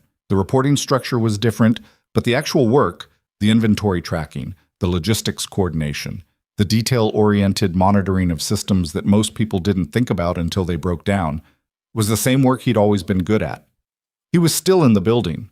That was the fact that mattered, and that had been, he understood now, the outcome both of them had been working toward. Not a removal, not an erasure, but a restructuring that made the situation clean without pretending the situation didn't exist. Friday was quiet. He finished his week's work, submitted his reports, and was clearing his desk at 5:15 when his phone buzzed. Victoria. It's finalized. Derek sent the documentation to Meredith an hour ago. It's done. He looked at the message for a moment. I know, he typed. Marcus told me this afternoon. How do you feel about it? He thought about the question, not the expected answer, but the real one. Like we did it right, he sent back. That's what I feel. A few seconds passed. Me too, she replied. Are you free Saturday evening? He smiled. Not a big smile, just the small, real kind that came before he'd decided to have it.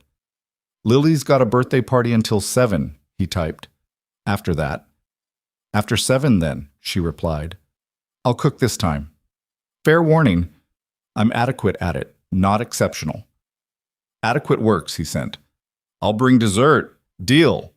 He put his phone in his pocket and picked up his bag and walked out of the building into the early October evening, which was cold enough to remind you that summer was genuinely gone, but not cold enough to be unpleasant if you kept moving. The street was doing its end-of-week thing, people moving faster than Monday, the specific loosening that happened when the week's weight began to lift.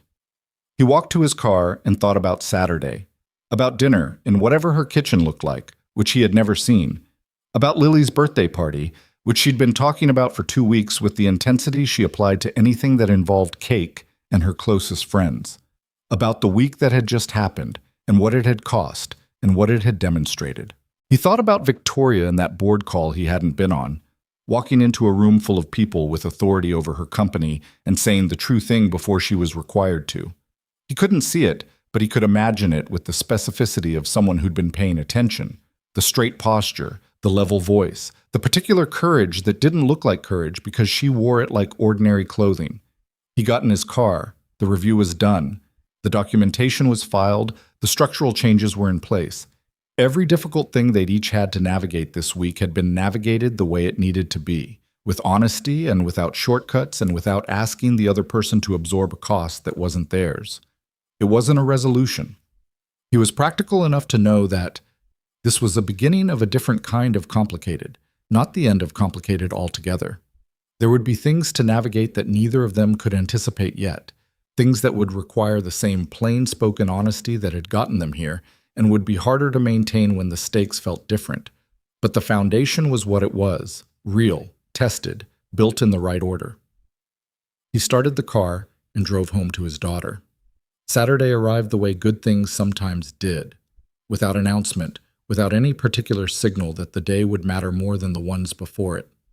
Ethan picked Lily up from the birthday party at 6:53.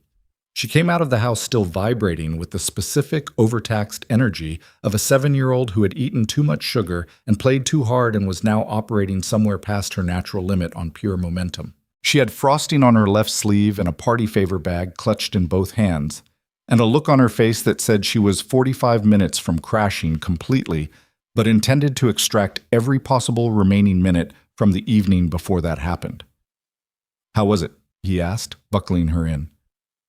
"Emma's dog ate part of the cake," she said, with the gravity of someone reporting a significant historical event, "before we could have any. So then her mom had to go to the grocery store and get another one, but it was a different kind, and some kids didn't like that kind." "What kind was the first one?" "Chocolate with the sprinkles on top. And the second?" "Lemon."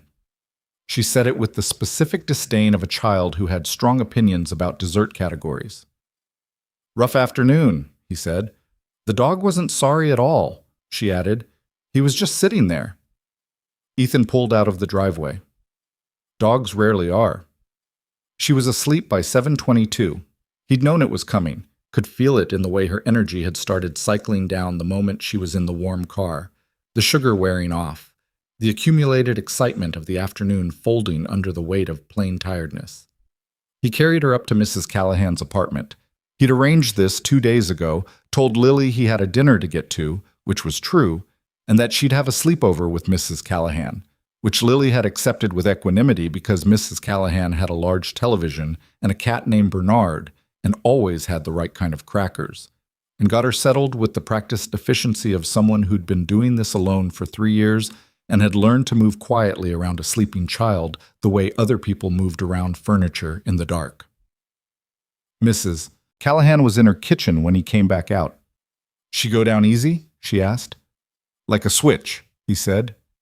"You look like you're going somewhere," she said, in the tone people used when they already knew the answer and were giving you the opportunity to say it. "Dinner," he said. She looked at him over her reading glasses with the particular expression of a 71-year-old woman who had watched him raise his daughter alone for 3 years and had opinions about it that she mostly kept to herself. "Good," she said. Just that. He drove to Victoria's building. BT.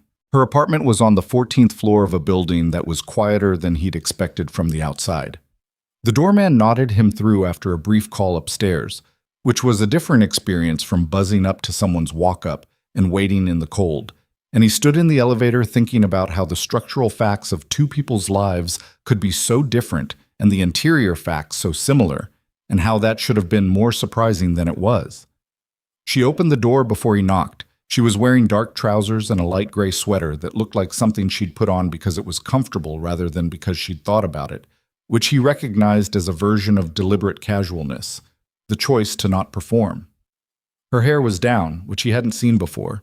She looked, in the plainest possible terms, like herself rather than like the version of herself she wore to work, and that distinction meant something. "You found it," she said. 14th floor, he said. "Not complicated." "I never know with the building's directions. They're vague." She stepped back to let him in. "You brought something." He handed her the small paper bag. "Dessert. I promised." She looked inside. "Cannoli. From the place on Brennan Street. The actual Italian bakery, not the chain. Lily introduced me to it 8 months ago. She has opinions about pastry." Something in Victoria's expression shifted. Not quite a smile, but the thing that came just before one. The precursor that was sometimes more genuine than the smile itself. "She sounds like someone I'd get along with." "She probably would like you," he said. "She likes people who have opinions." "And you?" She was already walking toward the kitchen. "Do you like people who have opinions?" "Depends on the person," he said, following her. The apartment was what he'd expected and not what he'd expected. Larger than his, which was just geography, but not in the way of spaces that were designed to impress. The furniture was good but lived in. A couch that had clearly been sat on many times rather than arranged for viewing. Bookshelves on one wall that were actually full of books rather than objects placed to look like books. A standing lamp in the corner that had a slight tilt to it, like it had been knocked at some point and never quite straightened. The kitchen was where she'd clearly spent the most time making things functional. Good equipment, organized counters, a small herb garden on the windowsill that had 3 pots, 2 of which were thriving and 1 of which was on its last legs. "Rosemary is fine," she said, following his gaze. "Thyme is fine. The basil is an ongoing situation."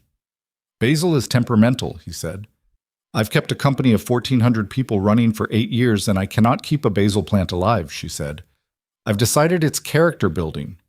He sat on one of the stools at the kitchen island and watched her move around the kitchen, which she did with the same focused efficiency she brought to everything. Not effortlessly, he noticed, but with the competence of someone who'd decided to be capable at this thing and had worked at it. She'd said adequate, not exceptional, and that was accurate and also fine. The pasta she was making smelled like garlic and white wine and something herbed, and the kitchen was warm and the city was spread out beyond the window in its November darkness, and Ethan sat there and felt something settle in him that he hadn't realized was still unsettled. "How was Lily's party?" she asked, not turning from the stove. "The dog ate the cake," he said. "It became a whole thing." She turned halfway. "The dog ate the cake?" Before anyone had any, there was a replacement cake situation, lemon instead of chocolate, political fallout among the 7-year-olds. That's a genuinely terrible party outcome. Lily was philosophical about it, he said. By the end, during, less so. Victoria turned back to the stove, and he heard her laugh. The real one, the kind that came out without being invited, the same one he'd first heard in his kitchen at 1 a.m. and had been thinking about since. They ate at her kitchen table, which was marble-topped and slightly too formal for how easy the conversation was. She'd made the pasta, and it was good.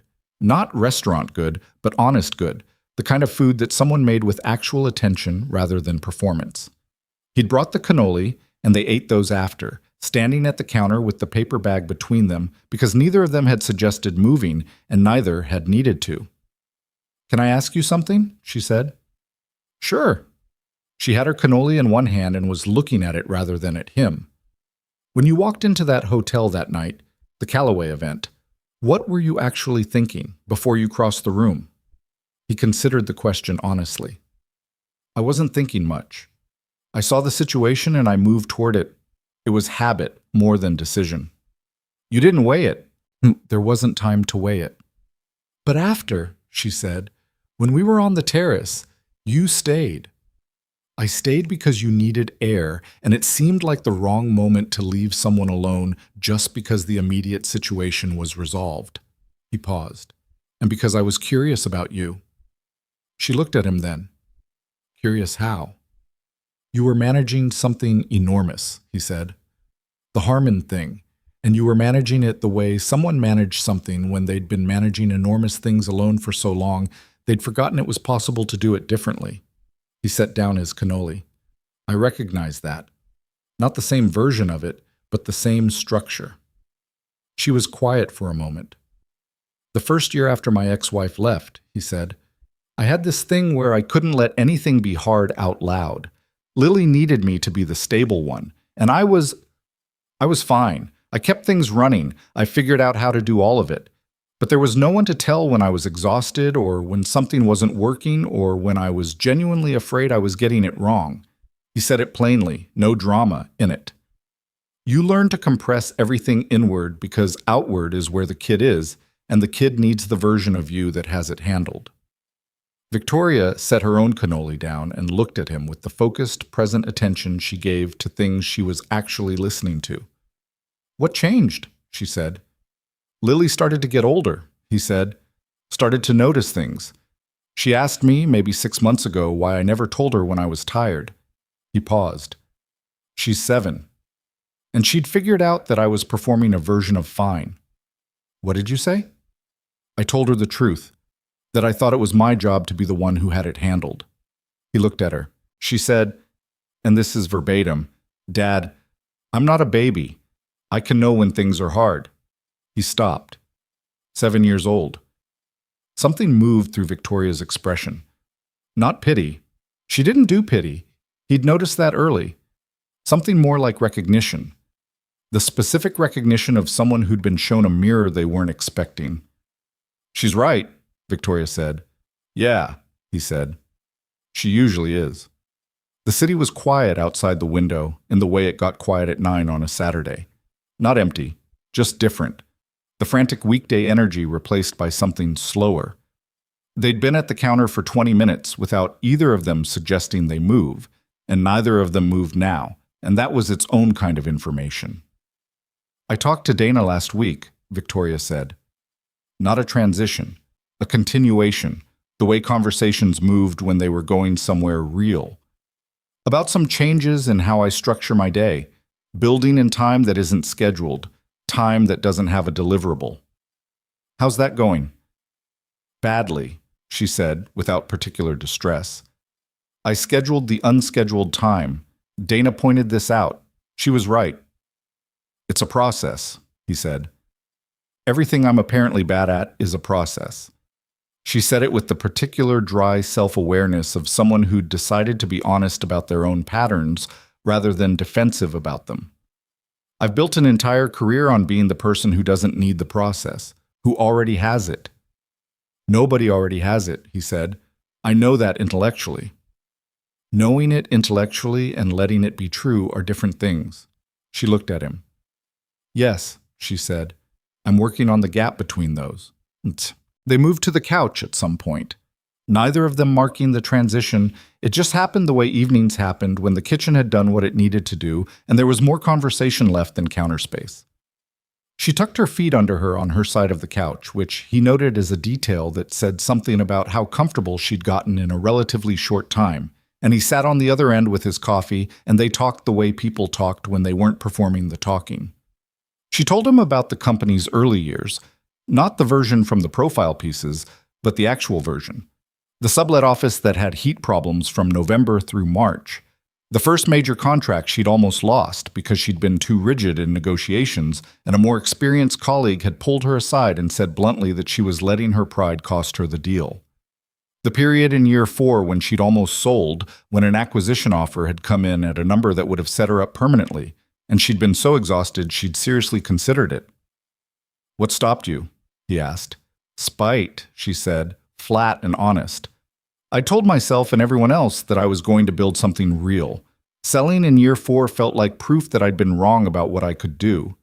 She paused. It wasn't the most sophisticated motivation. It worked, he said. It worked, she agreed, but I ran on spite for a long time when I should have been running on something more sustainable. Spite is very good fuel and it burns very hot and it leaves almost nothing behind. He looked at her. What are you running on now? He said. She considered this.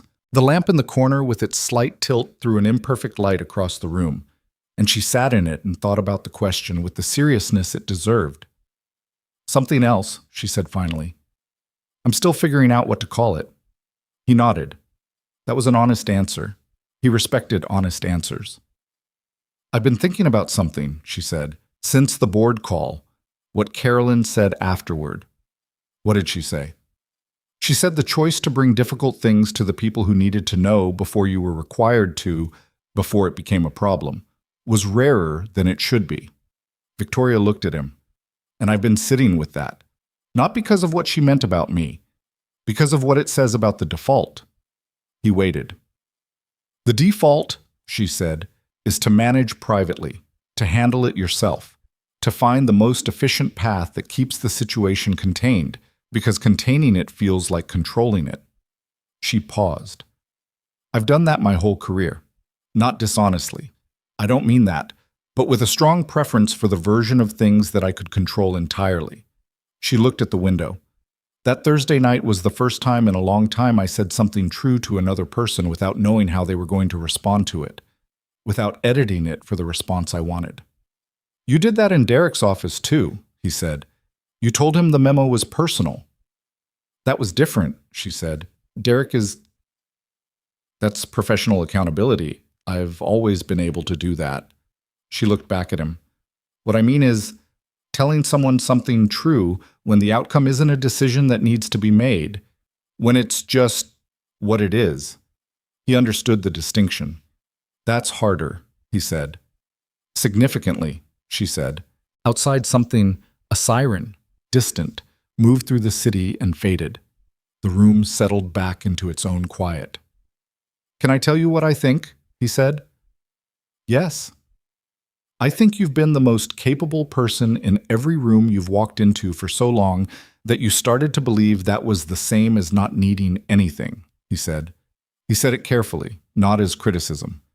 And those are genuinely different things. Being capable doesn't mean you don't need people. It just means you're very good at covering the distance yourself. She looked at him for a long moment. I know, she said. I think you've known for a while. I think I have, she said, quietly. It's harder to act on than it sounds. Most true things are, he said. She was quiet. Then she said, Your daughter figured that out at 7. My daughter is smarter than both of us, he said. A real laugh came out of her. The full version, unself-conscious, the one that changed her face completely. He'd counted 4 of those now, total. He had a feeling the count was going to become less relevant over time, which was its own kind of landmark. He left at 11:15. Not because the evening was over in any bad sense, because Lily was at Mrs. Callahan's and he'd told Mrs. Callahan he'd be back by 11:30, and he meant it, because that was the kind of thing he kept track of. He got his jacket from the hook by the door. She'd hung it there when he arrived, which was a small automatic gesture of domesticity that neither of them had commented on. She walked him to the door. Thank you for coming, she said. Not performatively, just genuinely. Thank you for cooking, he said. The pasta was good. The basil situation did not impact it. No, he said, it didn't. They stood at the door in the particular way they'd stood at the ends of evenings before, not stalling, just finding the natural close of it in real time, which took a moment because neither of them was in a hurry, even though he had somewhere to be. He leaned in and kissed her, briefly, and without making it more than it was. She kissed him back the same way. Present, real, without performance. 2 people being honest with each other in the oldest, simplest possible language. When he pulled back, she was looking at him with an expression he didn't have a name for yet and didn't need one. It was new enough that naming it would have pinned it down too early, and some things needed room to be what they were going to be before you decided what to call them. Saturday again, she said. Lily's soccer on Saturday morning, he said. After that. I'll come to the soccer, she said. He looked at her. If that's... I'm not overstepping, she said. There was something in her voice he hadn't heard before. A small, genuine uncertainty. The kind that came from wanting something and being unsure if you had the right to ask for it. You're not overstepping, he said. She doesn't know anything yet, he said. You'll just be someone I know. That's fine for now. She nodded, then, what time? 9. I'll be there at 9. He went to the elevator. She stood in her doorway. He pressed the button and looked back at her, and she was standing there in her gray sweater with her arms crossed loosely over her chest, not defensively, just comfortably, the posture of someone who was settled in herself. And she gave him the small, real version of her smile, and he gave her one back, and then the elevator came and he got in it. He drove home through the November night thinking about Saturday morning and about Lily's face when she made a good pass and about how it would feel to be on that sideline with another person and about whether that was a big thing or a small thing and deciding it was probably both at once, which was how most real things were. Months moved the way months did when your life was full enough to fill them. The winter came properly in December. Chicago winter, the kind that meant business, that required real coats and the specific strategy of warming up your car 5 minutes early if you wanted it to be tolerable by the time you got to wherever you were going. Lily decided she wanted to learn to make soup, which resulted in 3 Sundays of moderately successful broth-based experiments in Ethan's kitchen and 1 Sunday of a failed attempt at minestrone that they both agreed was better as a teaching moment than a meal. Victoria came to the Saturday morning soccer on the second Saturday and stood on the sideline with her hands in her coat pockets and watched Lily run herself ragged in the cold with the focused attention of someone who found the thing genuinely interesting rather than something to be endured. Lily had noticed her, glanced over twice, then scored a goal and looked over again to see if she'd seen it. She looked at me when she scored, Victoria said afterward, walking to the parking lot. She does that with everyone, Ethan said. She needs witnesses. That's very human of her, Victoria said. She's extremely human, he said. It's her best quality. 2 weeks later, on a Sunday, Lily had asked who Victoria was. They'd been making soup again, better this time actually, And Lily had been stirring with the focused gravity of someone who had been told that stirring mattered and was taking the responsibility seriously, and she'd said without preamble, "Is she your girlfriend?" Ethan had looked at the soup. "We're friends," he said. Lily had stirred for a moment. "She came to my soccer," she said. Not accusingly, just noting the fact. "She did." "Friends come to soccer," Lily said. "They do." She stirred some more. The soup was smelling right. "She was watching," Lily said, "when I scored." "She saw it." A pause. "Okay," Lily said, in the tone of someone who had completed the calculation they needed to complete and had arrived at an answer they were provisionally satisfied with. "The soup needs more salt." He tasted it. She was right. He added the salt. He told Victoria about the conversation that evening on the phone. There was a silence, and then she said, "She sounds like someone who sees things." "She does," he said. "I've told you that." "Yes," she said, "but it's different hearing a specific example."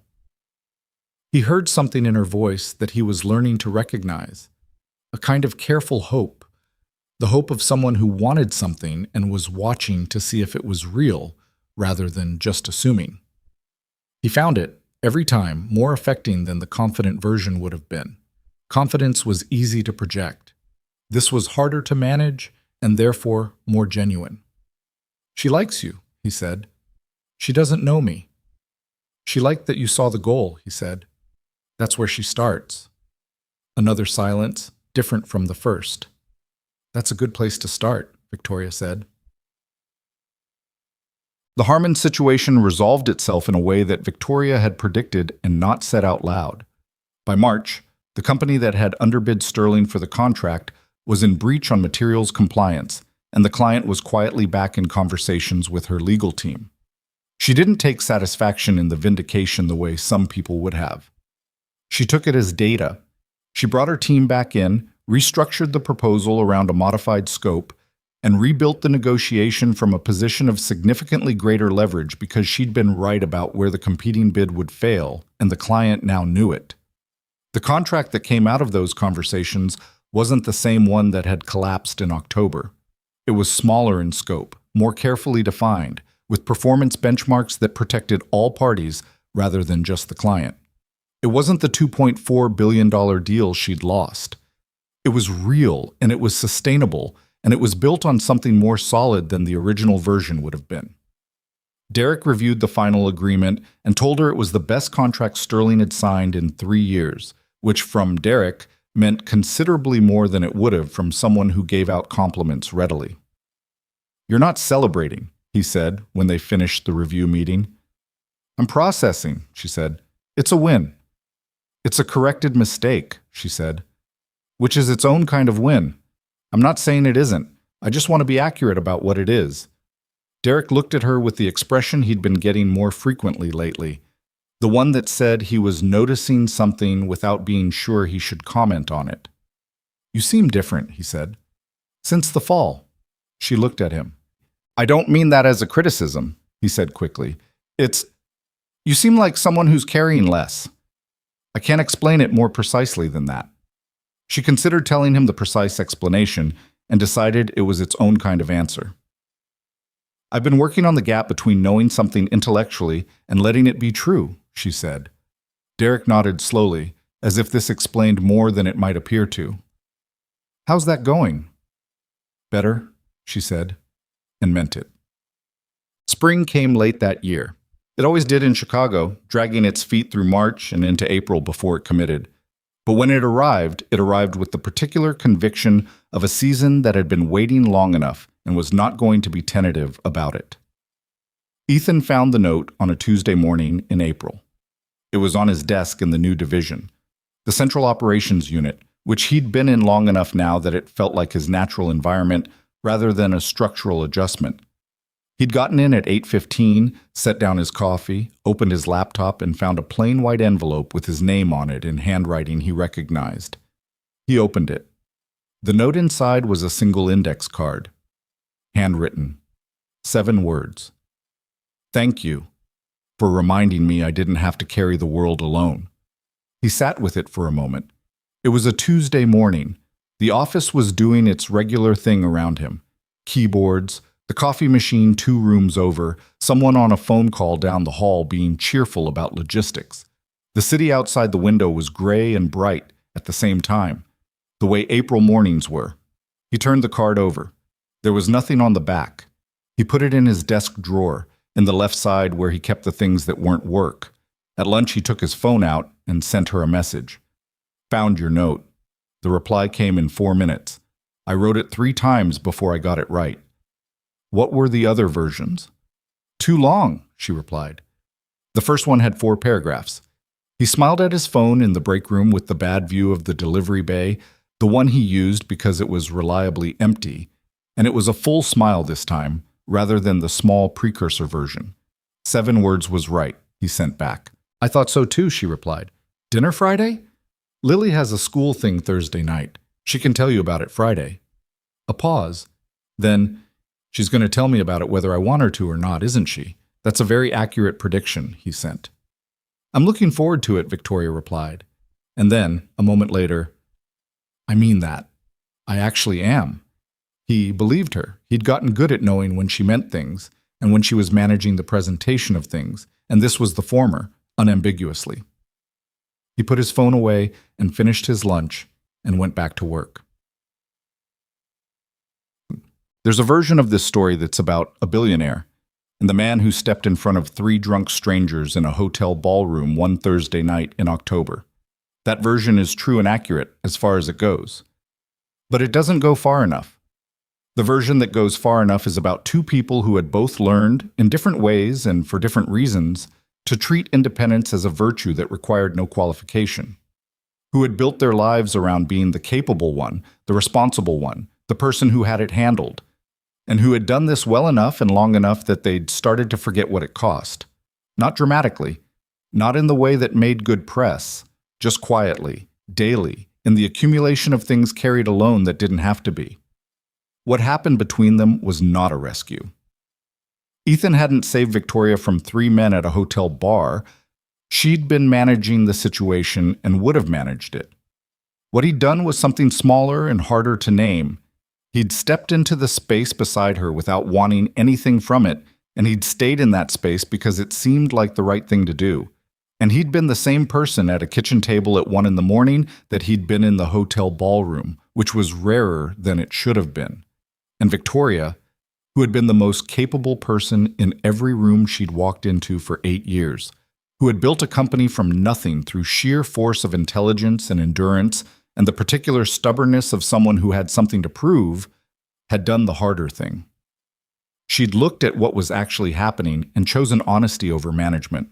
Not because honesty was easier, because she'd recognized, sitting at a kitchen table in an apartment with drawings on the refrigerator, that the version of herself who never needed anything was not a strength she'd built. It was a habit she'd developed to avoid the exposure of needing something and not getting it. And habits, unlike character, could be changed. What they built after that was not a story of grand gestures or perfectly timed revelations. It was quieter than that and more durable. It was dinners in her kitchen and soccer on Saturday mornings, and a child who had decided that the woman who watched her score was someone worth knowing and had been right. It was a note on an index card, written 3 times before it was right. It was 2 people who told each other the true thing when the easier thing was available. Not every day, not without effort, but consistently enough that the pattern held. Ethan kept doing his work, the detail-oriented, systems-level work that most people didn't think about until something failed. He was promoted in June, a genuine structural promotion that had nothing to do with his personal life and everything to do with a consistent record of seeing problems before they became crises and being right about where they were. Marcus had been the one to recommend it. Ethan had thanked him and meant it plainly, and Marcus had said you earned it in the same plain way, and they'd understood each other, and that had been enough. Victoria closed the restructured Harmon contract in May and opened 2 new regional divisions by fall. She hired a deputy CEO, something she'd resisted for years, telling herself she'd do it when the company was ready, which had always been a version of telling herself she'd do it when she was ready. She hired well. She gave the role to someone who was good at things she wasn't good at, rather than a version of herself in a different suit, because she'd been thinking about what it meant to actually build something sustainable rather than something that required her constant presence to function. Dana noticed the shift before she had language for it, and described it to a colleague as Victoria being more like a person, which was meant as a compliment and was accurate. Lily turned 8 in November and wanted a party with a specific theme that required more logistical planning than Ethan had anticipated, and Victoria helped with it in the way she helped with things, practically, efficiently, and without making it about herself. She sat at Ethan's kitchen table with a notepad and organized the moving parts the way she organized anything, and Lily sat across from her and watched with the evaluating curiosity of a child who had decided someone was worth understanding. "You're very organized," Lily told her. "I try to be," Victoria said. "My dad is organized, but he doesn't write things down," Lily said. "He keeps it in his head." "That's one method," Victoria said. "Is your method better?" Victoria considered this honestly. "For some things," she said. "For other things, his is better." Lily looked at her. "Which things?" "Things where you have to be flexible," she said. "He's better at adjusting when something changes. I'm better at planning for things not changing." Lily absorbed this with the seriousness she brought to information she intended to keep. "That's a good combination," she said, in the tone of someone arriving at a conclusion. Victoria looked at her. "It is," she said. "Yes." The party was a success. 8 children, adequate cake this time, no dogs.